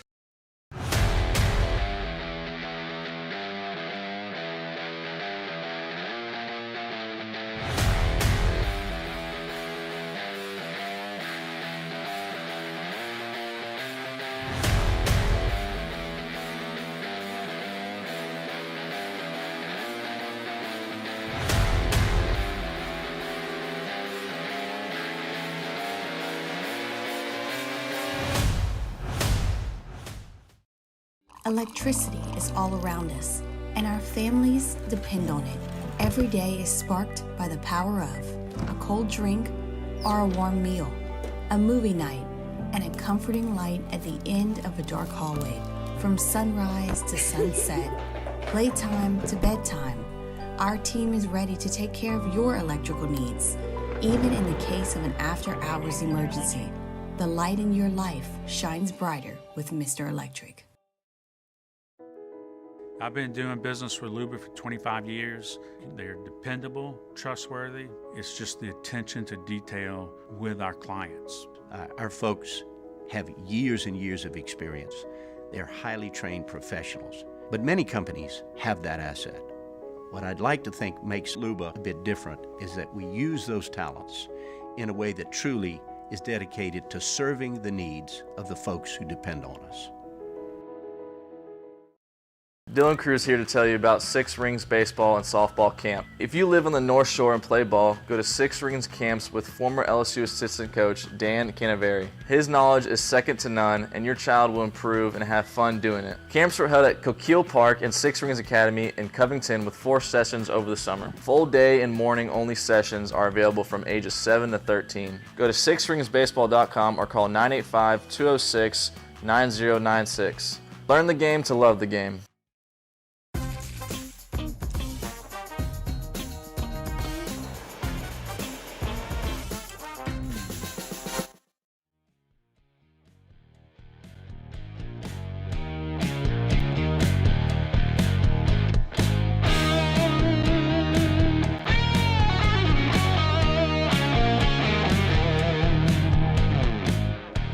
After further review with Matt Moscona, presented by Relief Windows. Windows, doors, siding. Call 288-8138 or visit reliefwindows.com. All right, rolling along. If you missed it, big news earlier today. Jaden Daniels made it official. He is opting out of the LSU Bowl game, the Royal iQuest Bowl. It will be Garrett Nussmeier running the show. And also, Kyron Lacey announced today that he is returning to LSU for another season. That is a massive, massive deal for the Tigers. We'll get some more of that conversation in hour number 3. Scott Shanley in 23 minutes from right now, former Saint linebacker. And we'll also talk about the 2 transfers LSU added. Jordan Gilbert, the safety from U-High, who had been at A&M, and then also Xavion Thomas, a wide receiver from John Ehret, New Orleans, who spent the last 2 years at Mississippi State. That's all coming up in hour 3. Maybe the most hot-button conversation in these parts with respect to the transfer portal has been quarterback. And if you listen to the show, you've heard me say it. You know my feelings. LSU has to add a quarterback. If they don't, it's negligence on Brian Kelly and his staff's part. And to be very clear, and I have to preface this conversation this way. This is not an anti-Garrett Nussmeier sentiment, okay? This is not anti-Nussmeier. I know a lot of you hear it that way, you see it that way, because I was very much pro Jaden Daniels. By the way, I was right. Dude won the Heisman Trophy. But being pro Jaden didn't mean I was anti-Nuss. It made sense. He was a more experienced quarterback. He was a more versatile quarterback. His ability to run saved your offense a year ago, and then he was obviously just dynamic and awesome this year. I am very excited to watch Garrett Nussmeier. He has tons of ability. We all know that. Tons of physical ability. He's the son of a coach. All of the things that all the boxes he checks, it's time to see it now. But that doesn't mean you should ignore the opportunity to bring in depth and experience at the most important position in team sports. It doesn't mean you're bringing in someone to start for Garrett Nussmeier. You're bringing in someone to add depth at that position and compete and challenge him. And that's never a bad thing. It was the same conversation we were having 2 years ago with Miles Brennan, when you had veteran Miles Brennan who hadn't played at all, redshirt freshman Garrett Nussmeier, and true freshman Walker Howard. You were in the same situation. Look at how it worked 2 years ago. And again, I'm not saying you bring in someone to take the job from Garrett Nussmeier, but you absolutely bring in someone to add depth and to compete. And what you're looking at right now, and LSU is telling you their plan. They're telling you their plan. Because you got 2 options in the transfer portal. You do what Matt Rule said, and you go spend 7 figures on a starting quarterback in the portal. You want to go add Riley Leonard? You want to go add Will Howard? You want to go add Cam Ward? You want to go add one of the top players in the portal? It's going to cost you 7 figures. Okay. If you're not interested in that, okay. Like, LSU's coaching staff had to make the determination. Do we want to go spend 7 figures in the portal to bring in a starter, or are we good with Nussmeier? And they're telling you their answer. They would prefer to roll with Garrett than go spend 7 figures on someone in the portal. Cool. But the other option is you bring in another player with experience to give you depth at that position.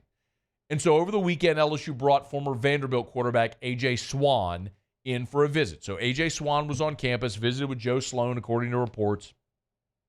And he's taken a lot of visits. He entered the portal back in November, and now is taking visits, and we'll see ultimately where he lands. A.J. Swan, if you need the little quick Cliff's Notes, he was a prospect out of the state of Georgia. He spent the last 2 years at Vanderbilt.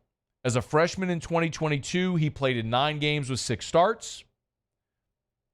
And then in 2023, this past season, he played in 6 games with 6 starts. Started every game he played. So in 2 seasons, 15 games played with 12 starts. He's thrown for 2,700 yards, 22 touchdowns, and 9 interceptions. By comparison, Garrett Nussmeier has played in 17 games, thrown for 1,300 yards, which is 1,400 less than A.J. Swan, 8 touchdowns, which is 14 less than A.J. Swan, and 6 interceptions, 3 less than Swan. Again, I'm not saying you're bringing in a guy like Swan to take the job from Garrett, but it's clear what LSU's doing. They talked to Taylon Green from Boise State. He picked Arkansas. They talked to M.J. Morris from NC State. He picked Maryland. Now it's A.J. Swan. They're not whale hunting. They're not trying to find the best quarterback in the portal. They're not trying to find that guy that's going to cost 7 figures, come in and start for you.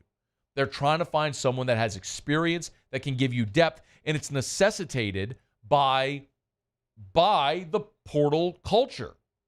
Because if Walker Howard hadn't left, you wouldn't have that gap in your quarterback depth. You'd have Nussmeier, Howard, Ricky Collins, and Colin Hurley. You'd have 4 guys, all different classifications. Great. That would be a great scenario. But that's not the reality. Walker Howard left because quarterbacks leave. So now you have a hole in your quarterback depth. You've got Nussmeier, hole in your depth, redshirt freshman Ricky Collins, true freshman Colin Hurley coming in. You got to fill that hole. And so you're looking for someone with experience. This would fit the bill.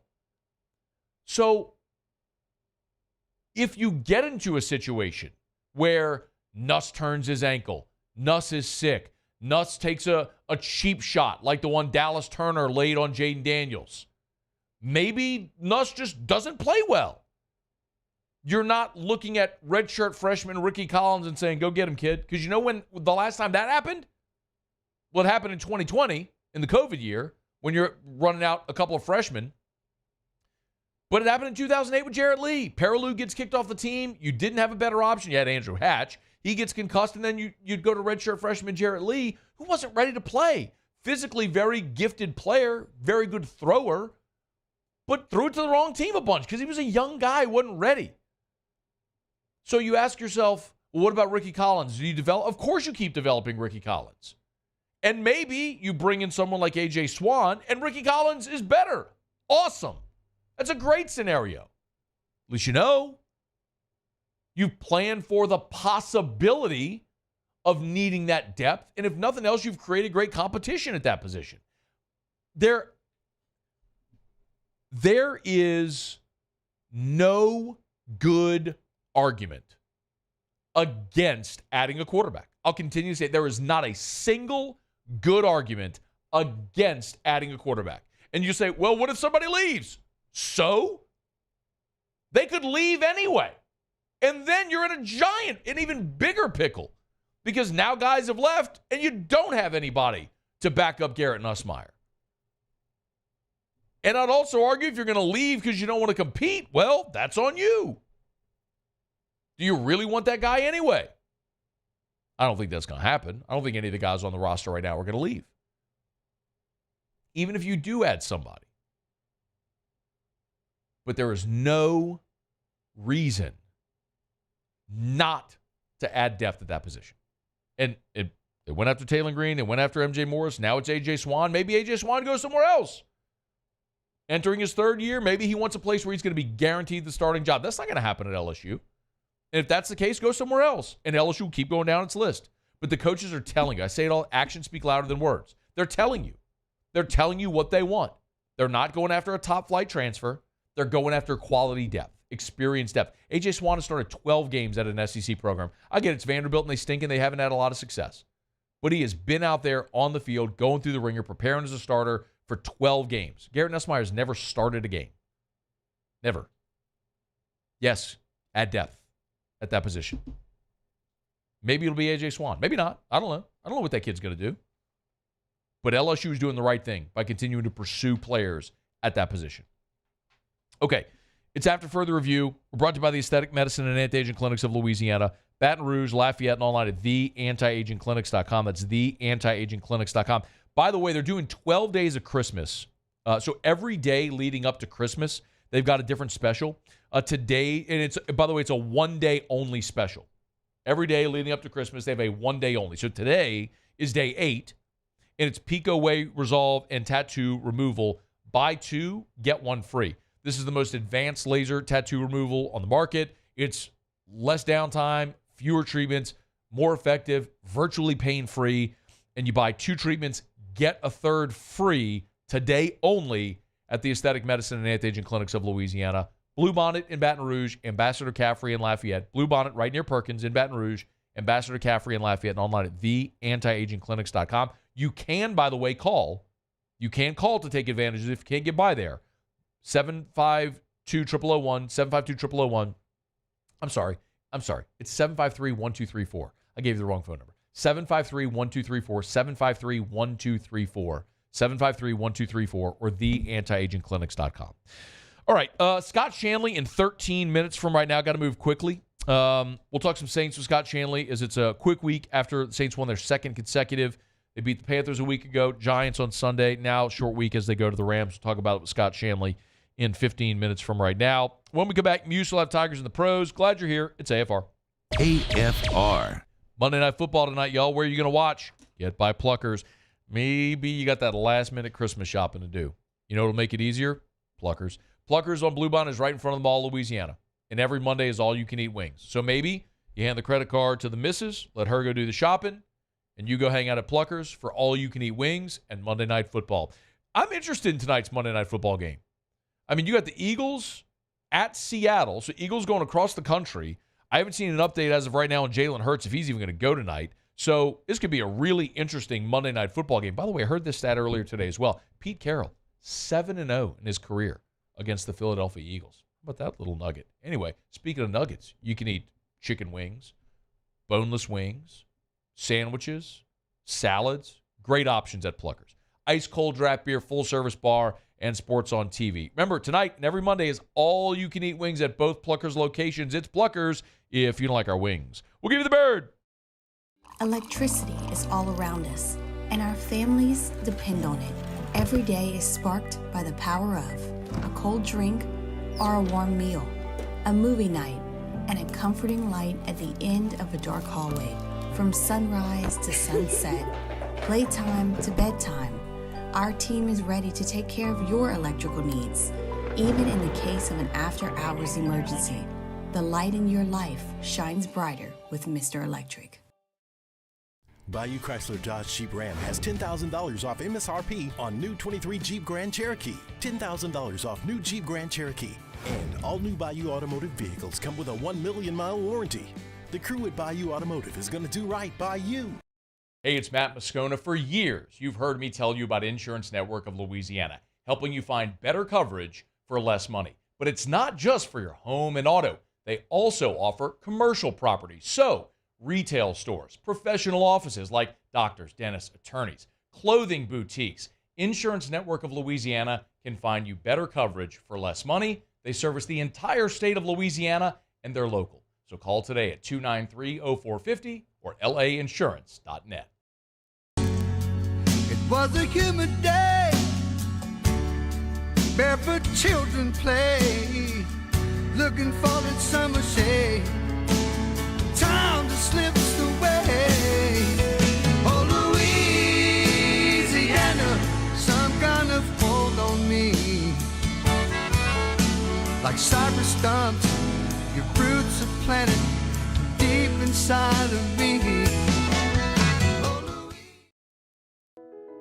I've been doing business with Luba for 25 years. They're dependable, trustworthy. It's just the attention to detail with our clients.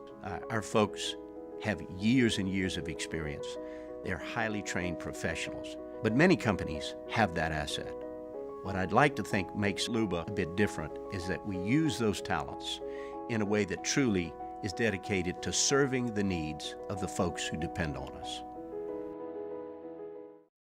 Dylan Cruz here to tell you about Six Rings Baseball and Softball Camp. If you live on the North Shore and play ball, go to Six Rings Camps with former LSU assistant coach Dan Canaveri. His knowledge is second to none, and your child will improve and have fun doing it. Camps were held at Coquille Park and Six Rings Academy in Covington with 4 sessions over the summer. Full day and morning only sessions are available from ages 7 to 13. Go to sixringsbaseball.com or call 985-206-9096. Learn the game to love the game.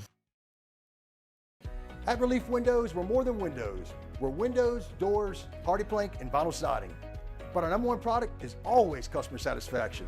Visit us online.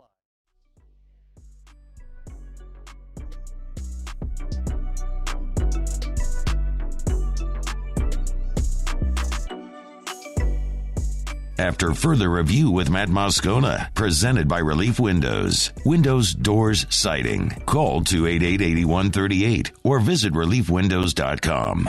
I fully understand the only way any of you care about the famous Toastery Bowl is if you got money on it. I do. The Otter gave us Old Dominion laying the 5. They were blowing out Western Kentucky. Western Kentucky's rallied. There's 24 seconds left in the game. Western Kentucky is down 35-28. They're playing a 4th and goal from about the 15. So Muse is going to do Tigers in the Pros, and if I yell, it's because, well, I'm going to yell one way or another after this play. Muse, Tigers in the Pros. Wait, hang on, Muse. Here we go. Tigers in the Pros. They still bleed purple and gold. They're just really rich now. Presented by Lee Michaels Fine Jewelry. Lee Michaels Fine Jewelry, where Baton Rouge gets engaged. You want to see it? Tune into SVP later tonight. Oh, my God. All right. So and you know they're going for 2. I mean, they're going to go. He's kicking the extra point. A little OT action. You cover with a touchdown. There you go. Still cover. Not looking great there, Muse. If you were watching Bengals-Vikings on Saturday like I was, you saw a couple different things from the former LSU Tigers. I got 19 seconds and 2 timeouts. Oh, you could get a field goal. No, I don't need a field goal. I need a touchdown. Yeah, that didn't help you. Jamar Chase, 4 receptions for 64 yards. The bigger story there is Chase left the game with a shoulder injury in the second half. It did not return. For what it's worth, earlier today, Mike Garafolo from the NFL Network called it a separated shoulder for Jamar Chase. They are optimistic about his availability in the next game to return, but separated shoulder did not return in that game. Justin Jefferson, 7 receptions for 84 yards, 10 targets for Jets. The Bengals got the win in overtime. And how about Danielle Hunter in that ball game? 5 tackles, 2 of them sacks, 3 total tackles for loss in the ball game. The 2 sacks put Hunter at 15.5, second in the NFL. I should say just half a sack behind T.J. Watt for the NFL League. We'll keep you updated there. Another solid day for Derek Stingley Jr. A couple passes defense to go along with 3 tackles as the Texans defeated the Tennessee Titans yesterday. And Damone Clark was the leading tackler in the ball game for the Cowboys and Bills. 11 stops, 1 hit on the quarterback, and 7 of those solo. One basketball note to get to you for you here. I'm jumping off the page. I'm jumping off the table. I'm jumping off the table. Jumping off the page might actually be what Dennis Allen was going for there. Tari Easton, 11.6 rebounds in the Rockets' loss to the Bucks. He would add 2 steals and an assist in the ballgame. 30 minutes off the bench, so he continues to shine here in year number 2. That's Tigers in the Pros. Presented by Lee Michaels Fine Jewelry. Gentlemen, Christmas is 1 week from today. If you're in a world of trouble because you haven't gotten or anything yet, Lee Michaels can help. Get by any of the Lee Michaels locations. 2 in Baton Rouge, Corbett Boulevard right there in Bocage, and in the Mall of Louisiana. First floor, right under the food court. And, of course, online at lmfj.com. lmfj.com for Lee Michaels Fine Jewelry. All right, Scott Shanley's coming up right after the top of the hour. The Saints get a win, staring down their playoff lives with 3 to go. And so Scott Shanley will join us next, and we'll preview that. Old Dominion hands off, Muse. And they're going to run out the clock here and play for overtime. There you go. Get a touchdown on OT. That's all you need. Touchdown on OT. I'm sweating out the famous Toastery Bowl. Sports betting is so much fun. Only bet what you can afford to lose, kids. All right. Hour number 3 coming up right after SportsCenter. Stay here. AFR. Brought to you by Shawbills Tire and Auto Service. ShawbillsTire.com. Christmas, 1 week from today. Kiddos are out of school. Maybe you're hitting the road to go see family. Before you do, bring your car or truck to Shawbills. Any of the locations. ShawbillsTire.com is where you can go to schedule service, to shop tires. It's all there for you at ShawbillsTire.com. ShawbillsTire.com. Locations all over South Louisiana. Morgan City up to Baton Rouge, West Baton Rouge in Port Allen. Of course, east in Denham Springs. You've got your own Shawbills location. Continuing west to Lafayette, Youngsville, locations all over. And the best part about going to Shawbills, of course, they'll sell you name brand tires at wholesale prices, which is awesome. They got the Charlie's dozen, which allows you a dozen benefits when you buy your tires over at Shawbills, but they'll always treat you like family. It's ShawbillsTire.com, ShawbillsTire.com. Shawbills, we keep you rolling. When it comes to ending cancer, we push forward, always working together for you. That's why our cancer experts at Ochsner have clinically integrated with MD Anderson Cancer Center. This means advanced cancer care, including access to life-saving clinical trials and integrating care to treat the whole you. Introducing Ochsner MD Anderson Cancer Center. Long live you. Hey, boat owners, check it out. It is the holiday season, which means it's time to buy yourself a gift by taking your boat to the next level with our friends at Front to Back Boat Service. Now is the perfect time to upgrade your boat and get it ready for that warmer weather, whether that's trolling motors, HD sonar, anything and everything. The Sherman family's been at it for 30 years, and Devin's going to take you through 30 more. Find them on Facebook at Front to Back Boat Service or go to fronttobackboatservice.com. Life in Louisiana is a song. A symphony of sound, colors, and movement. Life is here, now. For life's moments, big and small, always there. The right card, the right care. Bayou Ford is taking $15,000 off MSRP on new 23 Ford Expedition. $15,000 off new Ford Expedition. And all new Bayou Ford vehicles come with a 1 million mile warranty. The crew at Bayou Ford is going to do right by you.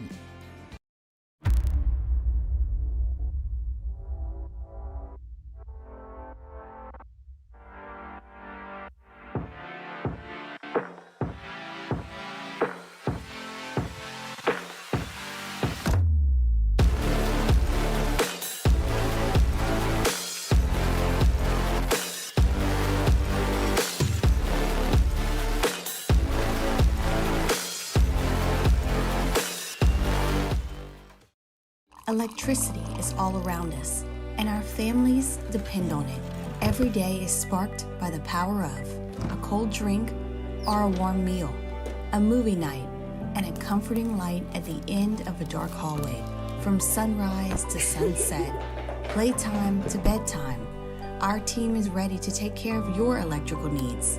Even in the case of an after-hours emergency, the light in your life shines brighter with Mr. Electric. I've been doing business with Luba for 25 years. They're dependable, trustworthy. It's just the attention to detail with our clients. Our folks have years and years of experience. They're highly trained professionals, but many companies have that asset. What I'd like to think makes Luba a bit different is that we use those talents in a way that truly is dedicated to serving. This is SportsCenter. I'm Christine Lisi. Breaking news, Dylan Raiola, ESPN's top pocket passing quarterback in the 2024 recruiting class, told ESPN's Pete Thamel he's switching his college commitment to Nebraska from Georgia. Bulldogs learned earlier today QB Carson Beck will be back for his senior season in 2024. After back-to-back losses with Mitch Trubisky starting in place of the injured Kenny Pickett, the Steelers making a quarterback change. Mason Rudolph set to go against the Bengals on Saturday for Coach Mike Tomlin. He's a veteran guy. He's a backup, but he's also a veteran guy. He's been in our program a long time. He's here for those reasons. We got a great deal of comfort with him. Why are we making the change, man? We don't like what we're looking at and the consistency of it. What I mean is we're not scoring enough points. Particularly as you move into December football, man, you got to score more than 12, 14, 16 points. Uncertainty surrounding both starting quarterbacks for Monday Night Football. Philadelphia's Jalen Hurts with an illness is questionable. Seattle's Geno Smith dealing with a groin injury, a game-time decision. Monday Night Football, the main broadcast, 8 Eastern, ABC and ESPN. The Manningcast with Peyton and Eli on ESPN2. ESPN Radio is presented by Progressive Insurance. Progressive makes bundling easy and affordable. Get a multi-policy discount by combining your motorcycle, RV, boat, ATV, and more. All your protection in one place. Bundle and save at Progressive.com. Matt Moscona. I'm very important. After further review. Say it one more time. After further review with Matt Moscona. And here we go. Live from the Mercedes-Benz of Baton Rouge Studios. That's right.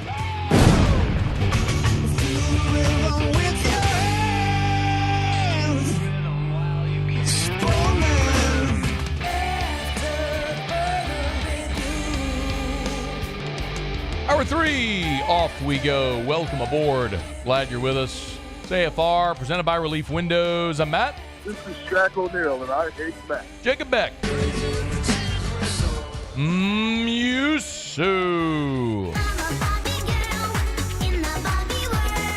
And Mr. Toby Tom Blake.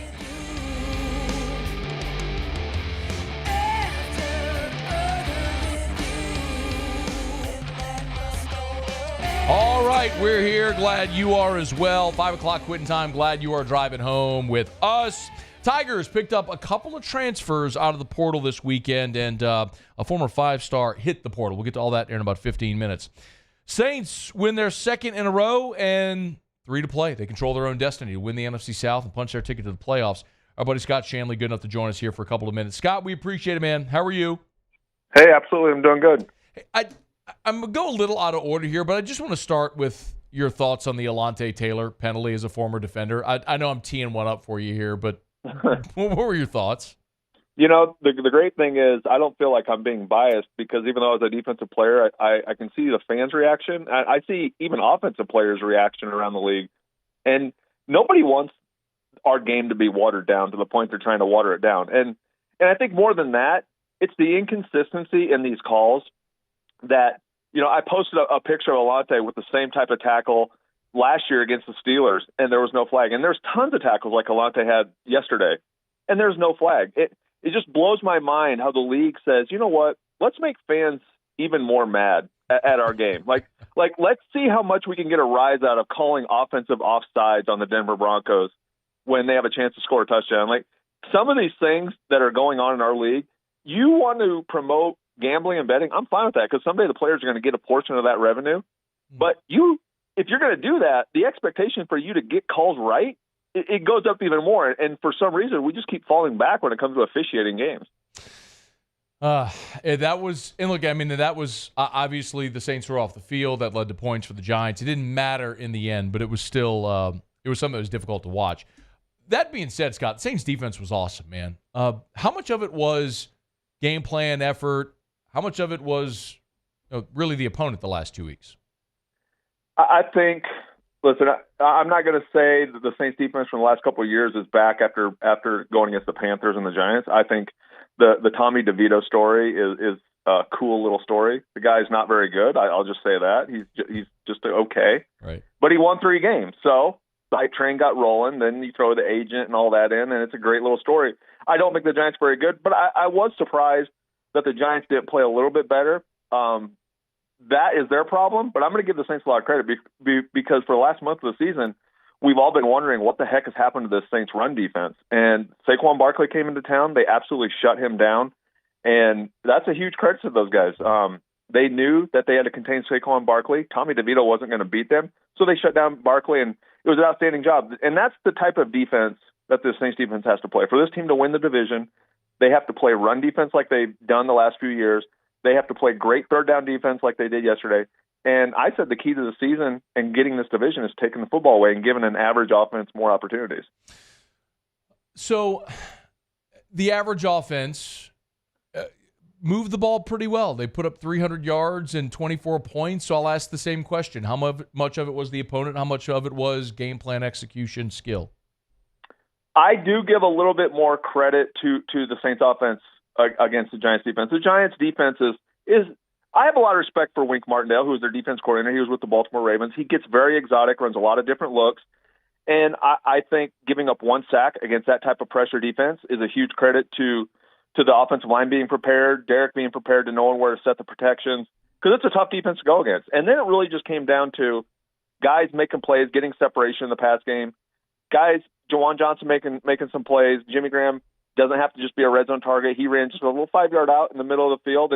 But those types of things, the timing of the offense looked as good as it has really at any point yesterday. But some of it is probably the Giants aren't the greatest. But I just like the fact that we have finally started to find out it doesn't have to be a 1 or 2 yard throw, and it doesn't have to be a 55-yard throw. There are throws that exist in the middle of the field, the 10 to 15-yard range that you could absolutely dice defenses. It seems like we're finding some of those routes again. Scott Shanley is our guest. I want to go to this week with the Rams because it is a short week, but also want to talk big picture. You're in that locker room. You're 500. You're a 7-7 football team, but you got a shot to win the division. I mean, it's not your fault that the division's the worst one in football. So what would the vibe be like right now, the mood be like right now in the Saints locker room? I think it has to be as good as it's been all year, because I said last week against the Panthers, everybody expected you to beat the Panthers. They weren't very good.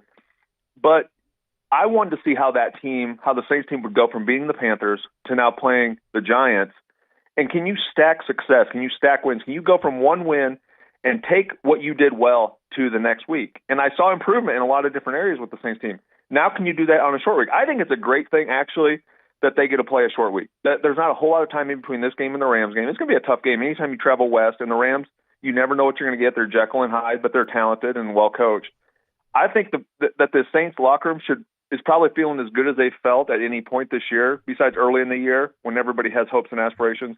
You're going on the road. You got 2 wins under your belt. You're doing a lot of good things. Everyone's feeling pretty good.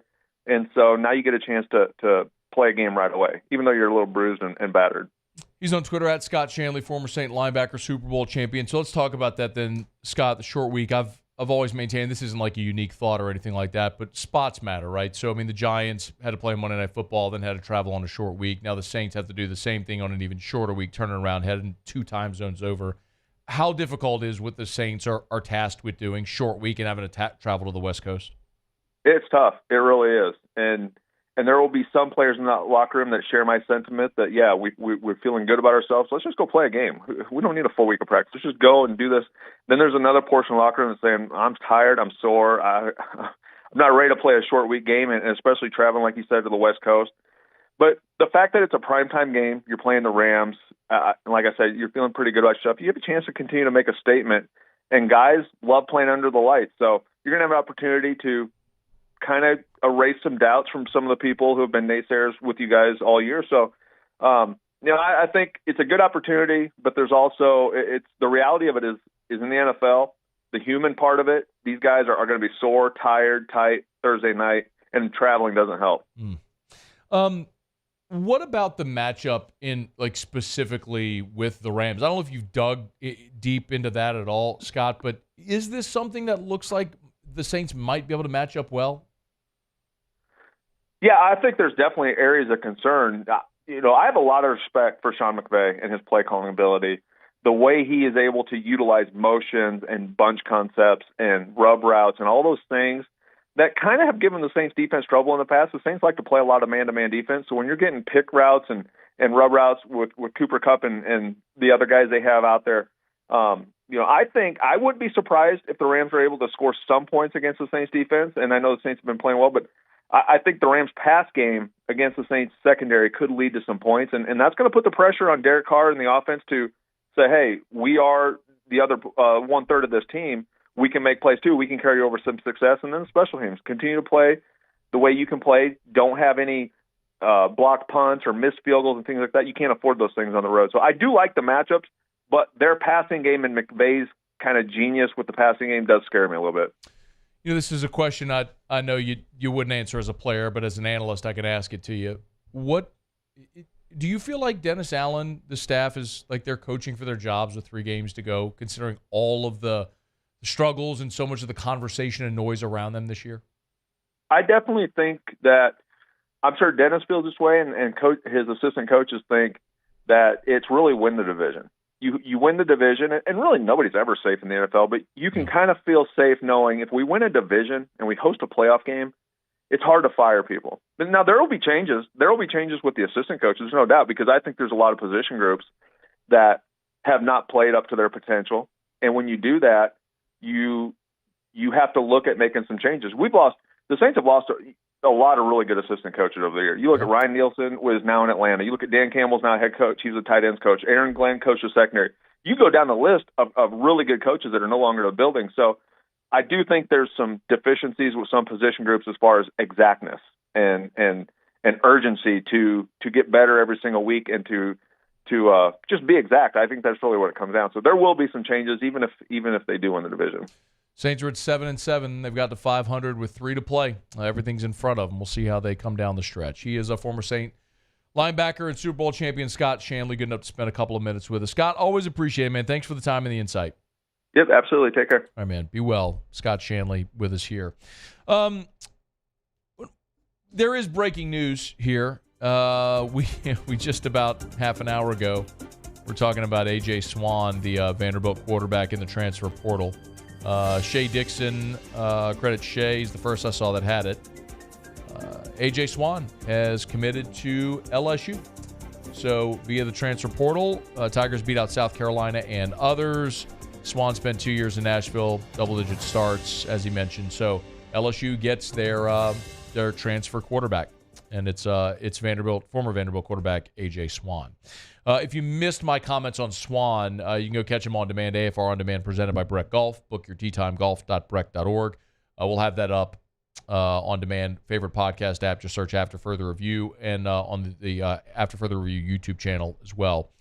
Or just go watch our live stream and just scroll back an hour or two. You'll see I did a full segment on it. But I love it. I love adding depth at the most important position in team sports. There's no way around it. Like, you had a hole in your quarterback room from fourth-year Nussmeier, Hole, redshirt freshman Ricky Collins, true freshman Colin Hurley. You had to fill that gap, and LSU's done it here, adding A.J. Swann, a guy who started a dozen games as an SEC quarterback. So Tigers get their transfer. It's A.J. Swann from Vanderbilt. Okay, it's After Further Review. Let me knock out a quick break. I want to talk about the other transfers LSU added over the weekend. We'll get to that next on AFR.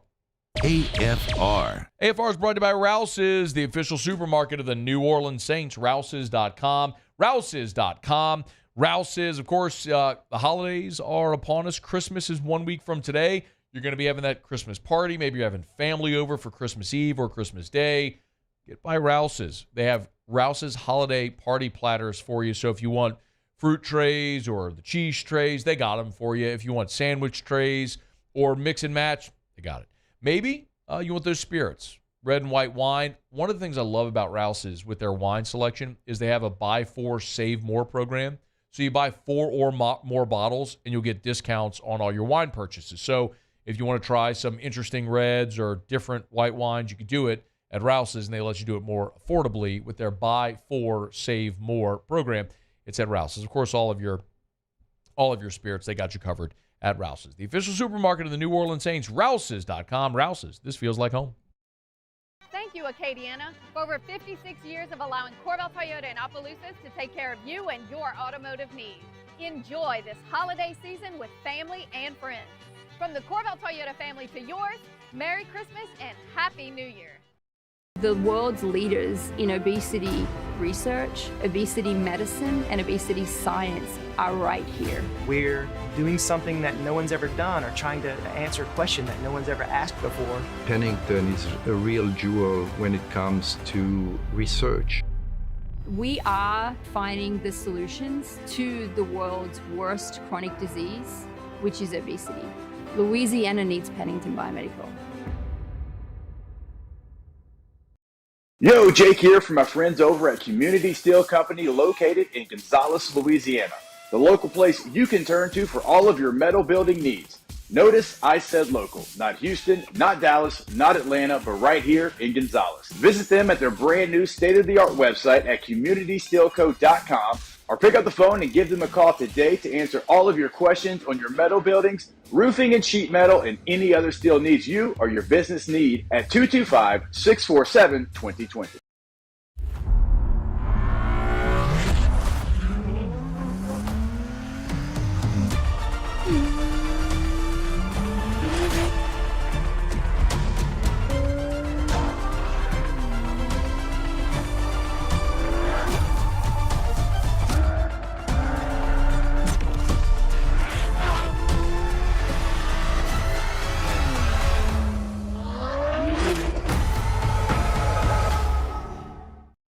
Electricity is all around us, and our families depend on it. Every day is sparked by the power of a cold drink or a warm meal, a movie night, and a comforting light at the end of a dark hallway. From sunrise to sunset, playtime to bedtime, our team is ready to take care of your electrical needs. Even in the case of an after-hours emergency, the light in your life shines brighter with Mr. Electric. I've been doing business with Luba for 25 years. They're dependable, trustworthy. It's just the attention to detail with our clients. Our folks have years and years of experience. They're highly trained professionals, but many companies have that asset. What I'd like to think makes Luba a bit different is that we use those talents in a way that truly is dedicated to serving the needs of the folks who depend on us. Gulf Coast Bank and Trust is giving our customers the power to bank anywhere, anytime during this challenging event. And we're right there with you. Our mobile banking app is a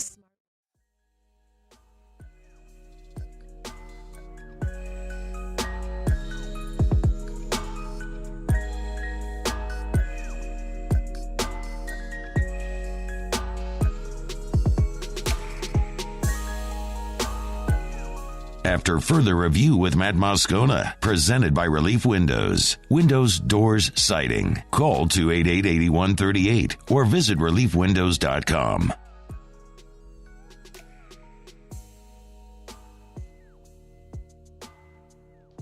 All right, rolling along here in hour number 3, and glad to have you aboard. LSU has now up to 3 transfer portal additions. A.J. Swan, just minutes ago, the former Vanderbilt quarterback, has picked the Tigers. I want to talk about the 2 that committed over the weekend. Quick thought here on Xavier Thomas and Jordan Gilbert. Let's start with Xavier Thomas. Thomas, you probably know from John Ehret in New Orleans and spent the last 2 years at Mississippi State.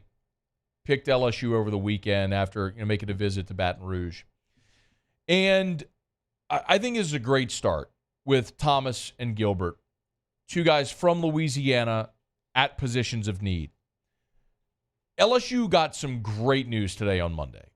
While Jaden Daniels is opting out of the bowl game, which we all expected, Kyron Lacey announced he's coming back for his senior season. So now you have Kyron Lacey with a shot to be a legit number 1, complemented by Xavier Thomas.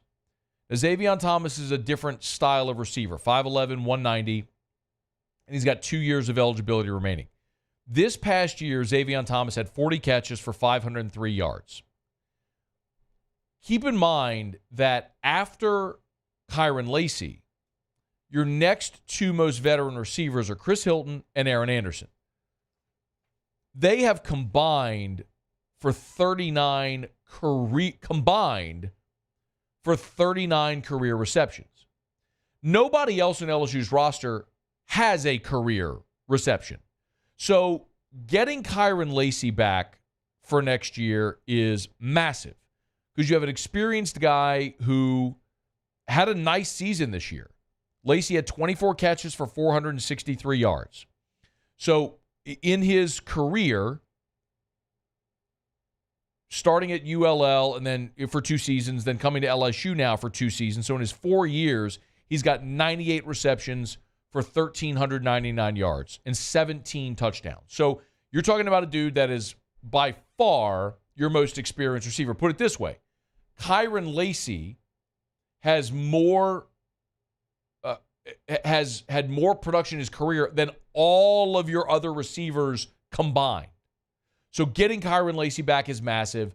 Xavier Thomas is a legit number 2. And then you've got great depth now with Chris Hilton, Aaron Anderson, and all the freak show young talent that you brought in last year with Shelton Sampson and Kyle Parker, Jalen Brown, Kai Preon, then the guys coming in this class. So not only does adding Xavier Thomas give you another great veteran receiver, you also fix your punt return issues immediately. You have been abjectly awful at returning punts the last 2 years. This guy was a dynamic punt returner at Mississippi State.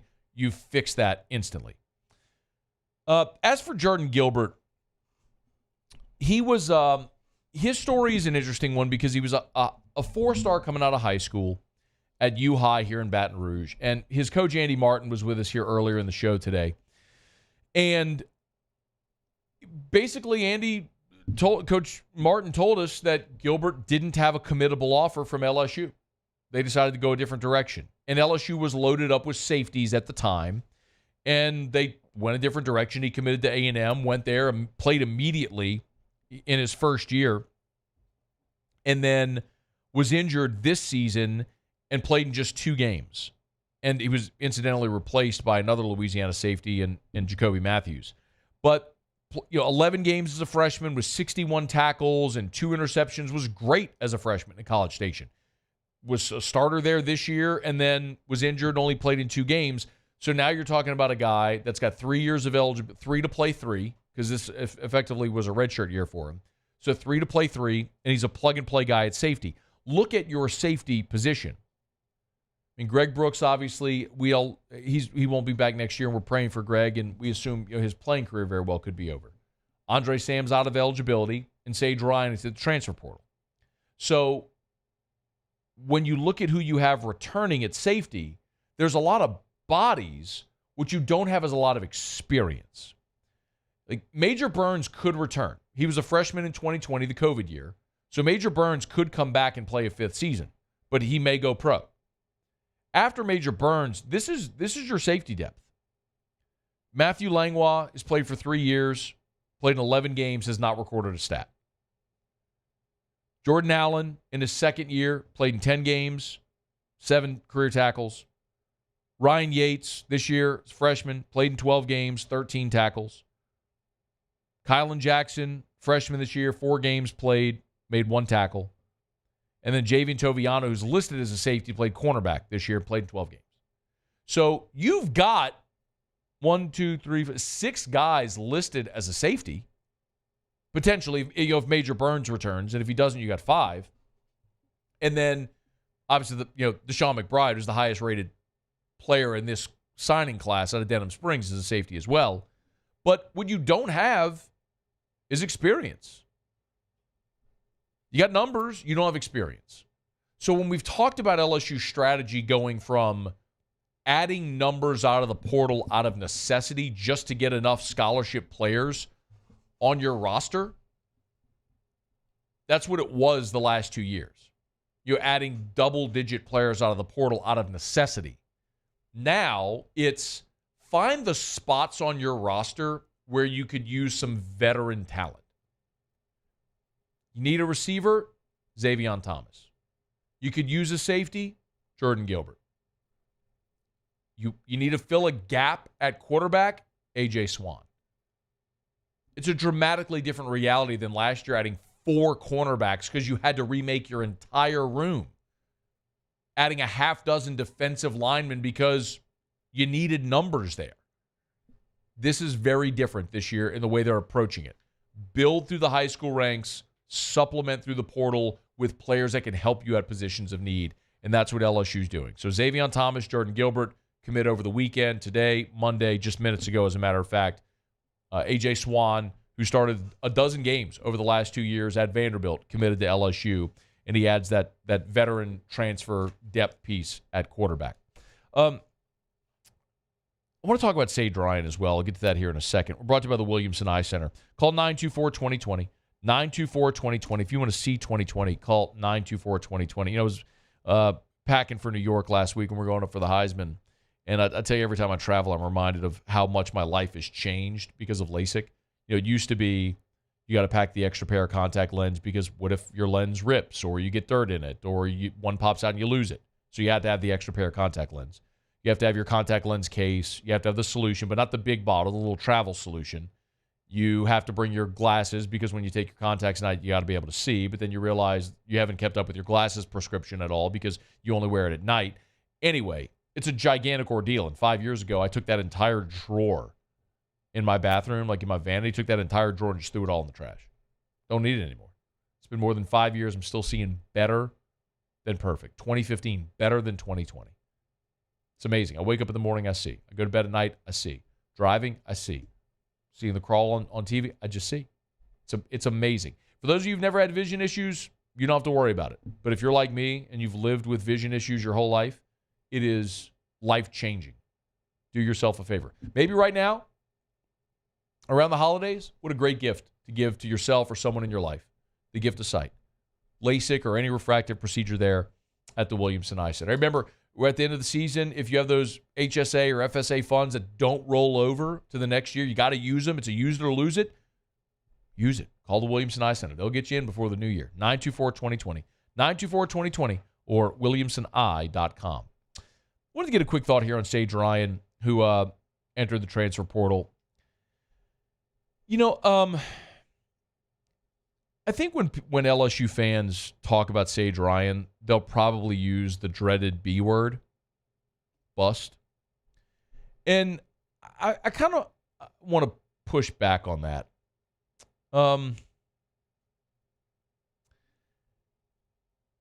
Sage Ryan is a guy, from Louisiana, a 5-star, went to Lafayette Christian, who everyone was doing backflips when LSU got him. I mean, he was the number 2 safety prospect in America. He was a 5-star, someone everybody wanted. And played in 30 games during his 3 years in Baton Rouge, made a dozen starts. He battled the injury issue that cost him much of his freshman season. Kind of was a backup nickel to Greg Brooks a year ago. And then this year, out of necessity, played nickel, played safety, played corner, played dime. He did everything that was asked of him. And if anyone is going to use that word bust, it's unfortunate. It's an unfortunate product of the expectations created by recruiting rankings. And I get why rankings exist, and most of the time they're right. I mean, most of the guys that are 5-star end up playing in the NFL. Like, that's the nature of it. But I respect the fact that Sage Ryan, who came in so highly regarded, battled through injuries and a lot of criticism, and did every damn thing the coaching staff asked him to do. Played all over the field defensively. And so you ask the question, like, is LSU better without Sage Ryan? And I think there's 2 ways to answer this question. Number one, I don't know that, if you have a guy that started a dozen times and played in 30 games, I don't know that there's a real substitute for that experience. I don't like losing a guy that's played in 30 games and has played all over your defensive secondary. It's a valuable piece to have. The flip side of it is, if we're being very honest, a year ago, when Greg Brooks came off the field and Sage Ryan rotated in at nickel, there was a notable drop-off. This year when Sage Ryan was playing cornerback, it didn't always look great. And Brian Kelly said they put him there because he was athletic, he could run, and he tackled really well. the opening drive of the season, he missed a tackle against Florida State. I'm not just trying to spot shadow the negative. So I hope it doesn't come across that way, because I'm actually trying to defend Sage Ryan against a lot of the criticism, because he's a guy that was a willing team guy that could have done what a 5-star like Denver Harris did, and didn't like the fact that he wasn't on the field and he left A&M and was a knucklehead, and came here and didn't like the fact that he wasn't on the field and quit the team again. Sage Ryan didn't do that.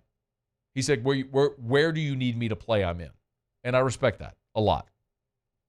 Now, I would also hope that at LSU, you could find someone and develop someone to play better than Sage Ryan did at times. So while you're not better off losing a guy with all that experience, because you can't replace experience, right? You can't fabricate experience. I would hope that some of the guys you have on the roster right now can continue to develop and play at a higher level than at times we saw from him. So Sage Ryan hits the portal. He's got 2 years of eligibility remaining. He'll finish his career elsewhere. Wish him all the best and all the luck in the world at wherever the next stop is, and salute him for the job he did at LSU, being a very, very willing teammate and playing all over that defensive secondary. All right, it's after further review. We'll knock out a quick break. When we come back, get some of your calls, texts, emails, tweets. If you want to join us, you can. You can email us, tweet us, text us in the 225-396-4400, 396-4400, 396-4400. Lots of ways you can get involved. Do it now. It's AFR. AFR. Boy, it was cold this weekend, man. Actually, this morning I woke up. Temps were in the upper 30s. Cranking on that heater. Have you had it checked yet? Call River City's 1 Hour Air. If you're having issues with your heater, funny noises, funny smells, don't take a chance, y'all. Don't take a chance. Make sure that your home is safe. More importantly, your family is safe when you have to crank on that heater during the cold weather months. Give them a buzz. 752-0001, 752-0001, 752-0001, or online at onehourbr.com. Spell it out, O-N-E, onehourbr.com for River City's 1 Hour Air. You see the big yellow vans and trucks all over town. I love sharing 5-star Google reviews with you. I do it almost every single day. And I do that because, when you're calling up an HVAC contractor, when you call River City's 1 Hour Air, you're calling the best. People that are going to treat you right. It's River City's 1 Hour Air. 752-0001, 752-0001, or onehourbr.com, where they're always on time or you don't pay a dime.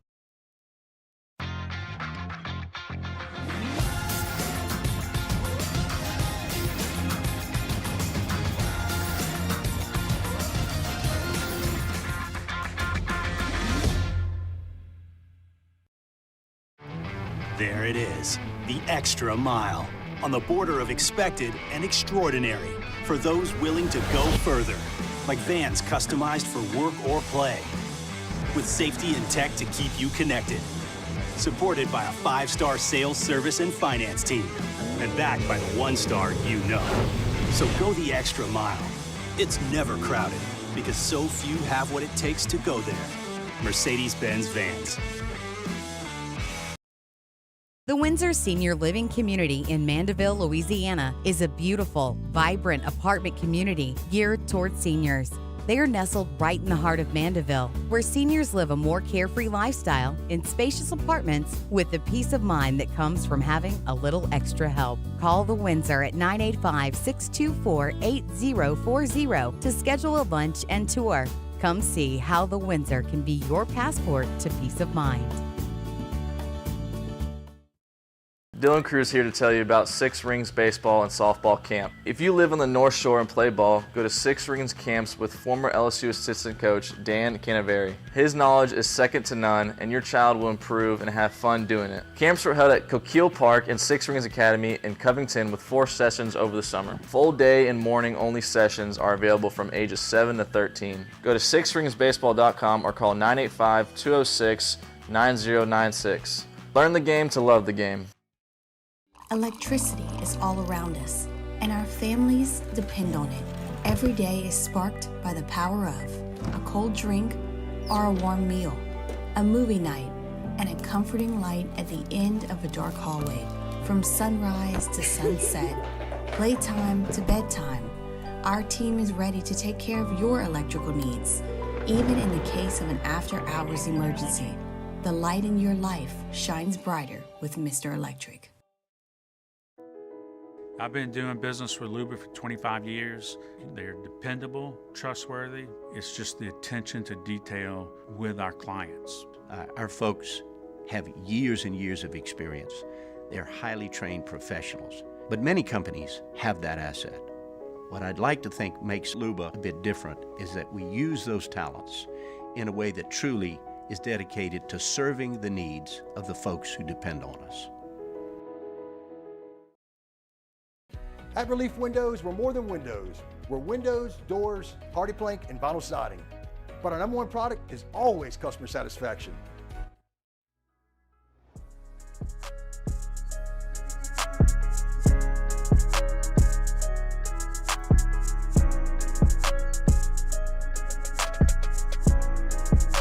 After further review with Matt Moscona, presented by Relief Windows. Windows, doors, siding. Call 288-8138 or visit reliefwindows.com. What a newsy day. If you're just joining us, haven't heard the quick roundup, Jaden Daniels opts out of the bowl game. His time as an LSU Tiger is done. Kyron Lacey announces he is returning to LSU for the 2024 season. That's a major get for LSU. And the Tigers have now picked up their third commitment out of the transfer portal.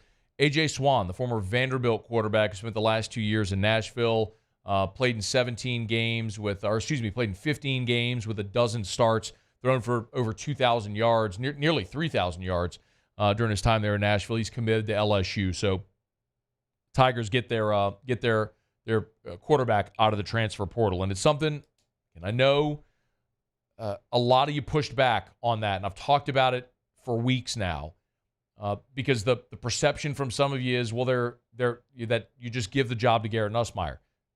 No, sports is a meritocracy. You don't give anything to anybody. It's the exact same scenario from 2 years ago, where you had Miles Brennan, who was a veteran guy who had waited his turn, and everyone was excited to see it, and then you had a redshirt freshman Garrett Nussmeier, and a true freshman Walker Howard. And you said, you know what? We could use a veteran quarterback. And they brought in Jaden Daniels. He won the job, and it worked. And by the way, Walker Howard left. Nussmeier sticking around. Miles Brennan ultimately retired from football. You know the story. So I've said it a million times. You are negligent if you don't use the portal to your advantage. And LSU did here, and it was 100% the right decision. So you've got Nussmeier. He's going to take all the reps with the ones for bowl season, and he should. And hopefully he goes and crushes it and does awesome in the bowl game, and he's your unquestioned starter. And Swan is a veteran backup in case you need him. But if things go sideways, at least you have a veteran option, a guy that started a dozen games. So, newsy day. The other thing with the Saints, of course, is they're getting ready now on a short week to go play the Rams out in L.A. It's been 4 weeks now since Michael Thomas and Marshawn Lattimore went to IR. So both would be eligible to return. They could activate them. They could activate the 21-day practice window. Dennis Allen said today that's unlikely for both players. So don't expect to see Michael Thomas or Marshawn Lattimore on Thursday against the Rams out in L.A. We also are 48 hours away, less than 48 hours away from the start of the signing period, and there's a couple of tidbits from the weekend that I wanted to share. One is we're all keeping an eye on five-star Dominic McKinley, a big defensive lineman out of Acadiana. You know the story. He's a five-star. He's the number one player in the state of Louisiana. Dominic McKinley has been committed to Texas A&M. And as a matter of fact, he never even visited LSU. Well, of course, Jimbo Fisher has been fired. The defensive line coach there in College Station is now at Syracuse. And it opened the door. And LSU went in-home on Tuesday of last week with Dominic McKinley there in Acadiana. And as a result, McKinley has delayed his announcement. He has said he was initially supposed to sign on Wednesday with the early signing period. Instead, now he is going to change to the February signing window. And he has locked in an official visit with LSU January 12th through the 14th.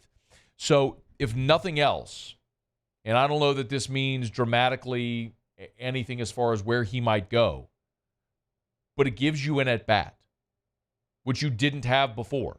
I mean, you weren't even stepping into the batter's box to take your cut.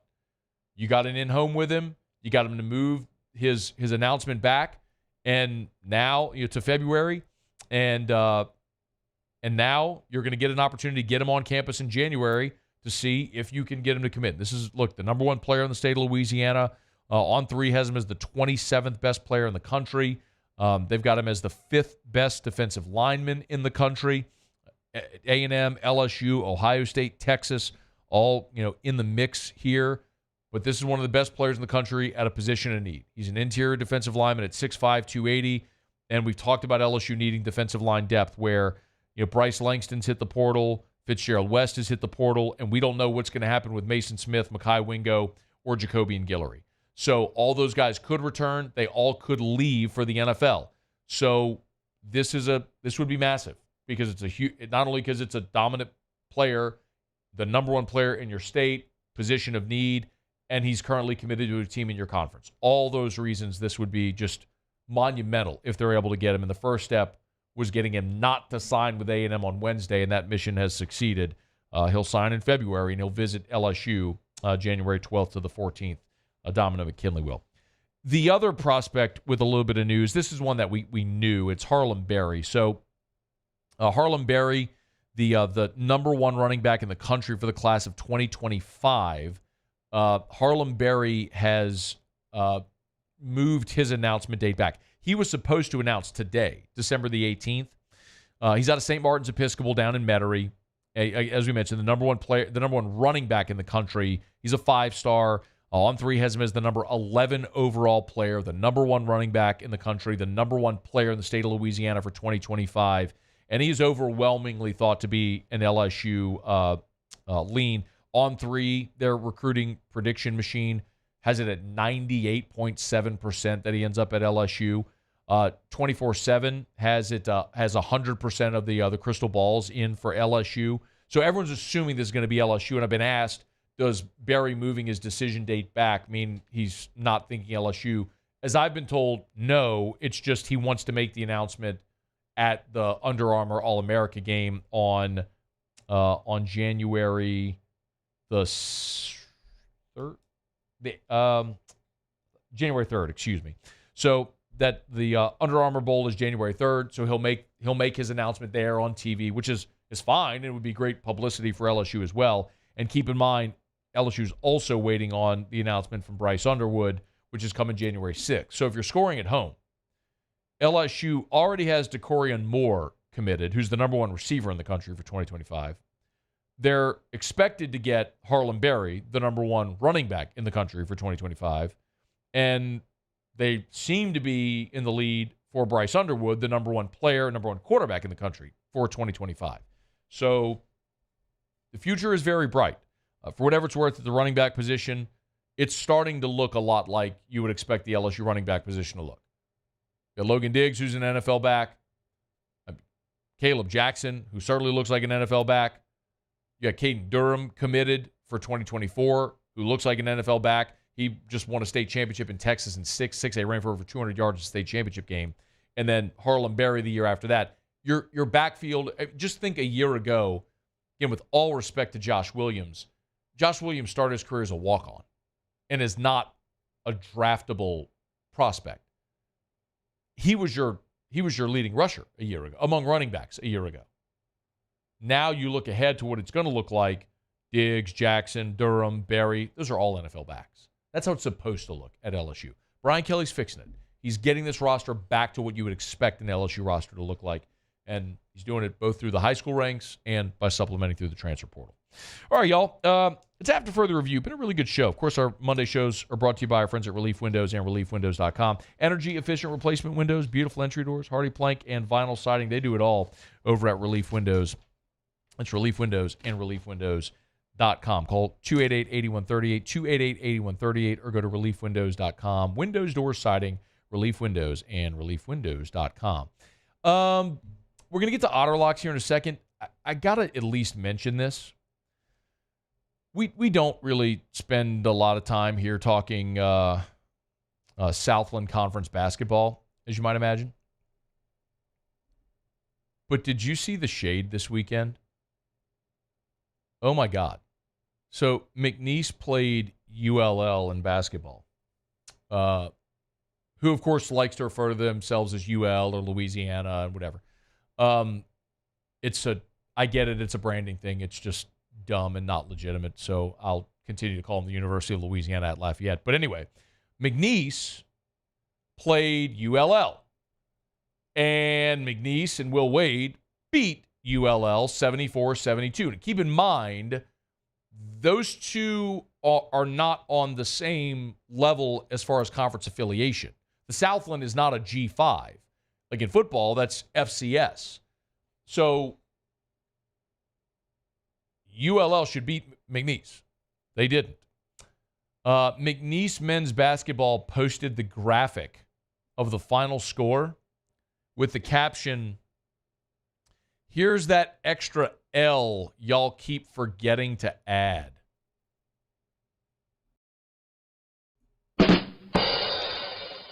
Bro.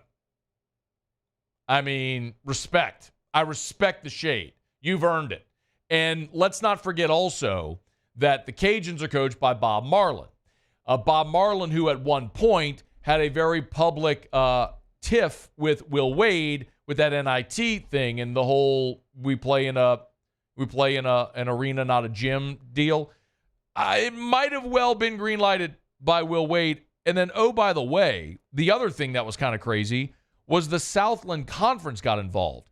There was some Ragin' Cajun fan site deal or whatever that well, I'll read it to you here. So it was the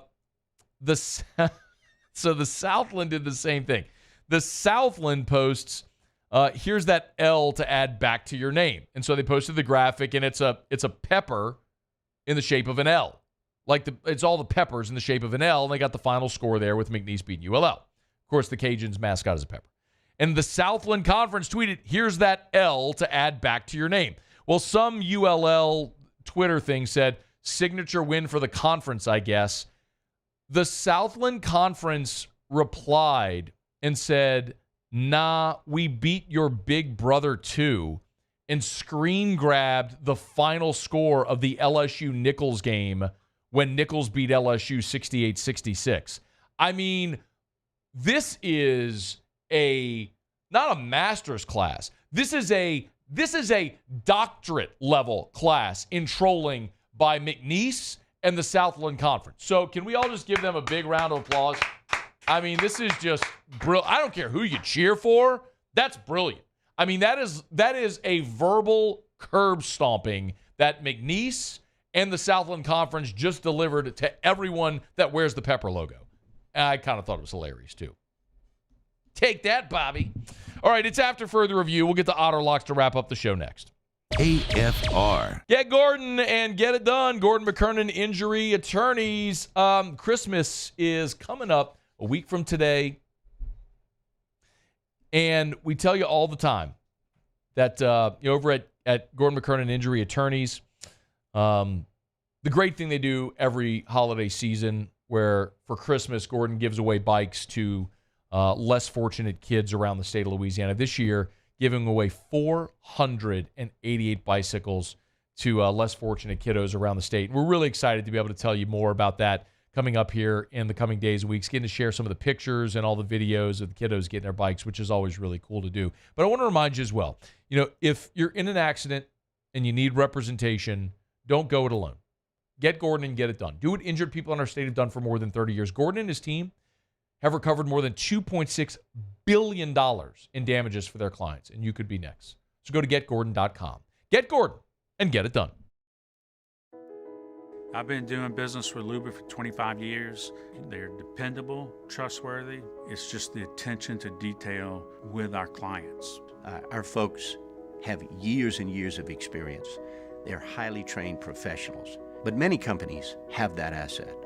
What I'd like to think makes Luba a bit different is that we use those talents in a way that truly is dedicated to serving the needs of the folks who depend on us. Bayou Chrysler Dodge Jeep Ram has $10,000 off MSRP on new 23 Jeep Grand Cherokee, $10,000 off new Jeep Grand Cherokee, and all new Bayou Automotive vehicles come with a 1 million mile warranty. The crew at Bayou Automotive is going to do right by you. Hey, boat owners, check it out. It is the holiday season, which means it's time to buy yourself a gift by taking your boat to the next level with our friends at Front to Back Boat Service. Now is the perfect time to upgrade your boat and get it ready for that warmer weather, whether that's trolling motors, HD sonar, anything and everything. The Sherman family's been at it for 30 years, and Devin's going to take you through 30 more. Find them on Facebook at Front to Back Boat Service or go to fronttobackboatservice.com. The importance of doing this Fortified program and offering it to people down here is, number one, the only real chance you're going to get to do this is when you put on a new roof or build new. And through companies like HUDCO, who's kind of leading the way in this thing, it's going to offer the customers a huge advantage in the insurance market and the price of their insurance. You know, we're not looking to make a fortune off fortifying. We're trying to give you a better product than our competitor at the moment. I'm trying to do something that he can. I'm trying to give you something better. So a lot of these insurance shops, you're getting a re-roof, you're only paying your deductible. Let's sit down and talk about the Fortified and let's see what it does to your insurance premium. You're getting a steal. Yeah. You're getting a brand new roof and a Fortified certificate for your deductible, essentially. And I think we're rocking and rolling.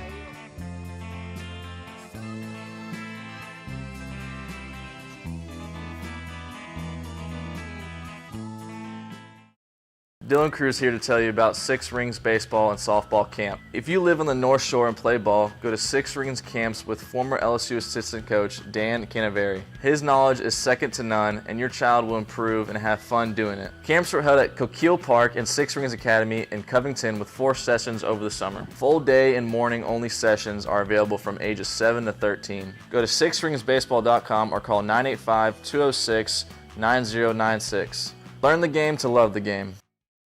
Follow us on Twitter at 1045ESPN to cast your vote in the Citizens Bank and Trust poll of the day. Vote daily inside Off the Bench, live at lunch, Hunt Palmer. And after further review, Citizens Bank.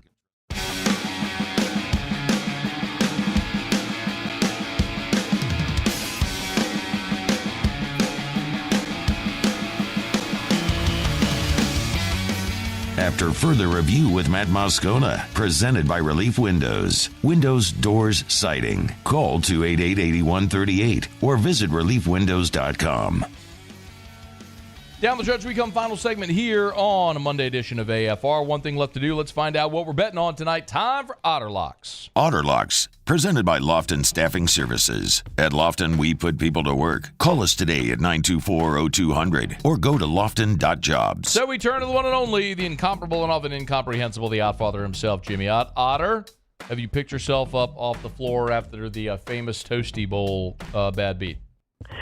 Happy Hannah Appreciation Day. Oh, today. my God. Oh, my God. Well, I did. I mean, again, I don't want to be that guy, but I did have to start catching and middling when they cut it to 14. You could see the momentum had swung. So, anyway, yeah, tough one for Old Dominion backers there, up 28-0. All kinds of opt-outs for Western Kentucky, including their quarterback. Reed, he kind of likes to do that, huh? I mean, he entered the transfer portal last year and then played and got the MVP of the New Orleans Bowl against South Alabama. And this year he opted out very late. And the backups come back. And their star receiver, Coley, he left in the second quarter.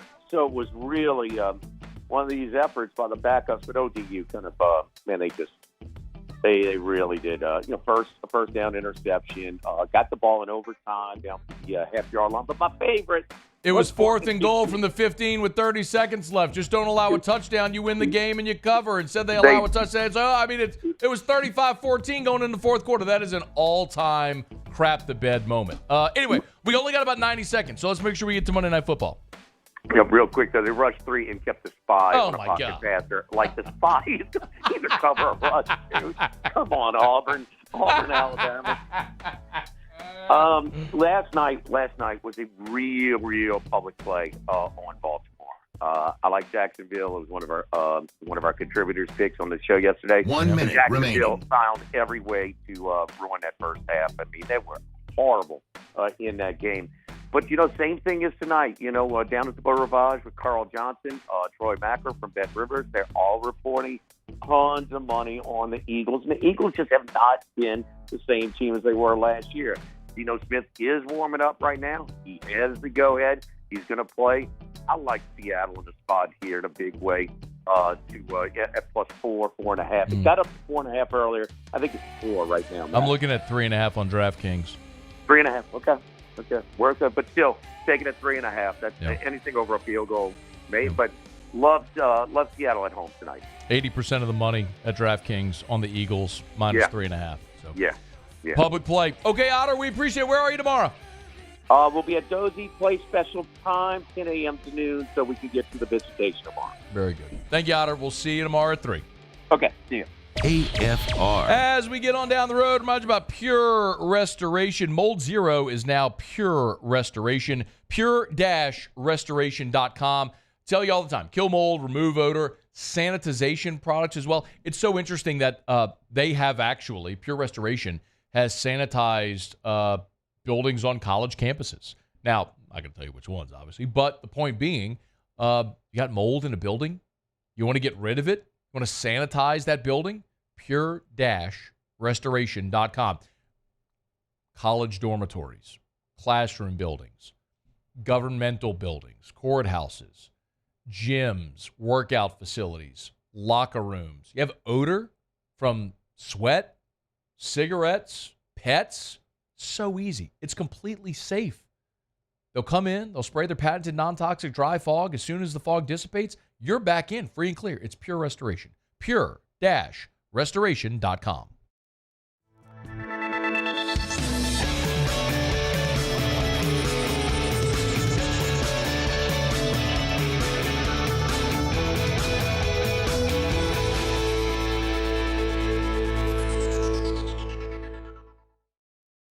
Gulf Coast Bank and Trust is giving our customers the power to bank anywhere, anytime during this challenging event. And we're right there with you. Our mobile banking app is a smart way to manage your money and time. Gulf Coast Bank and Trust, the bank that cares about you.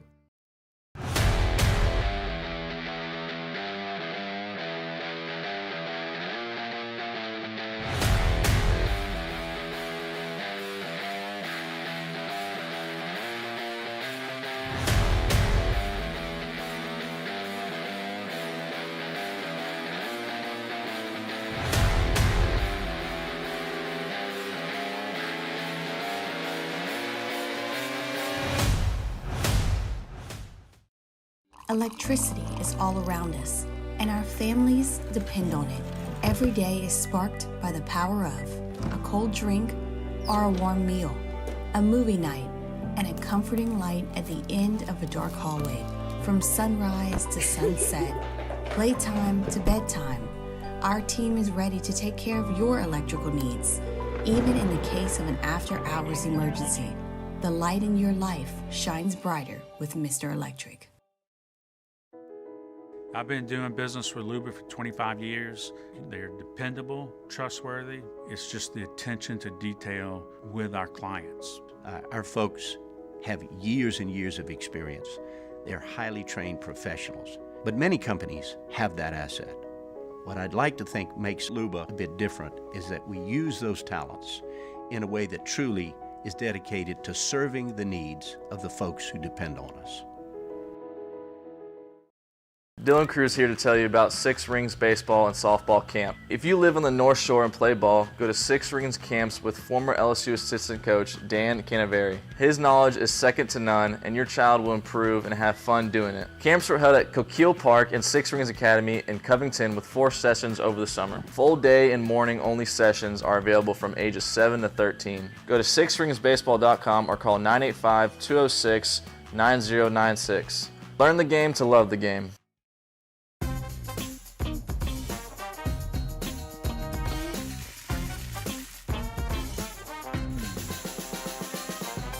The best kept secret in town is out. Discover Tallulah at the Renaissance Hotel on Bluebonnet.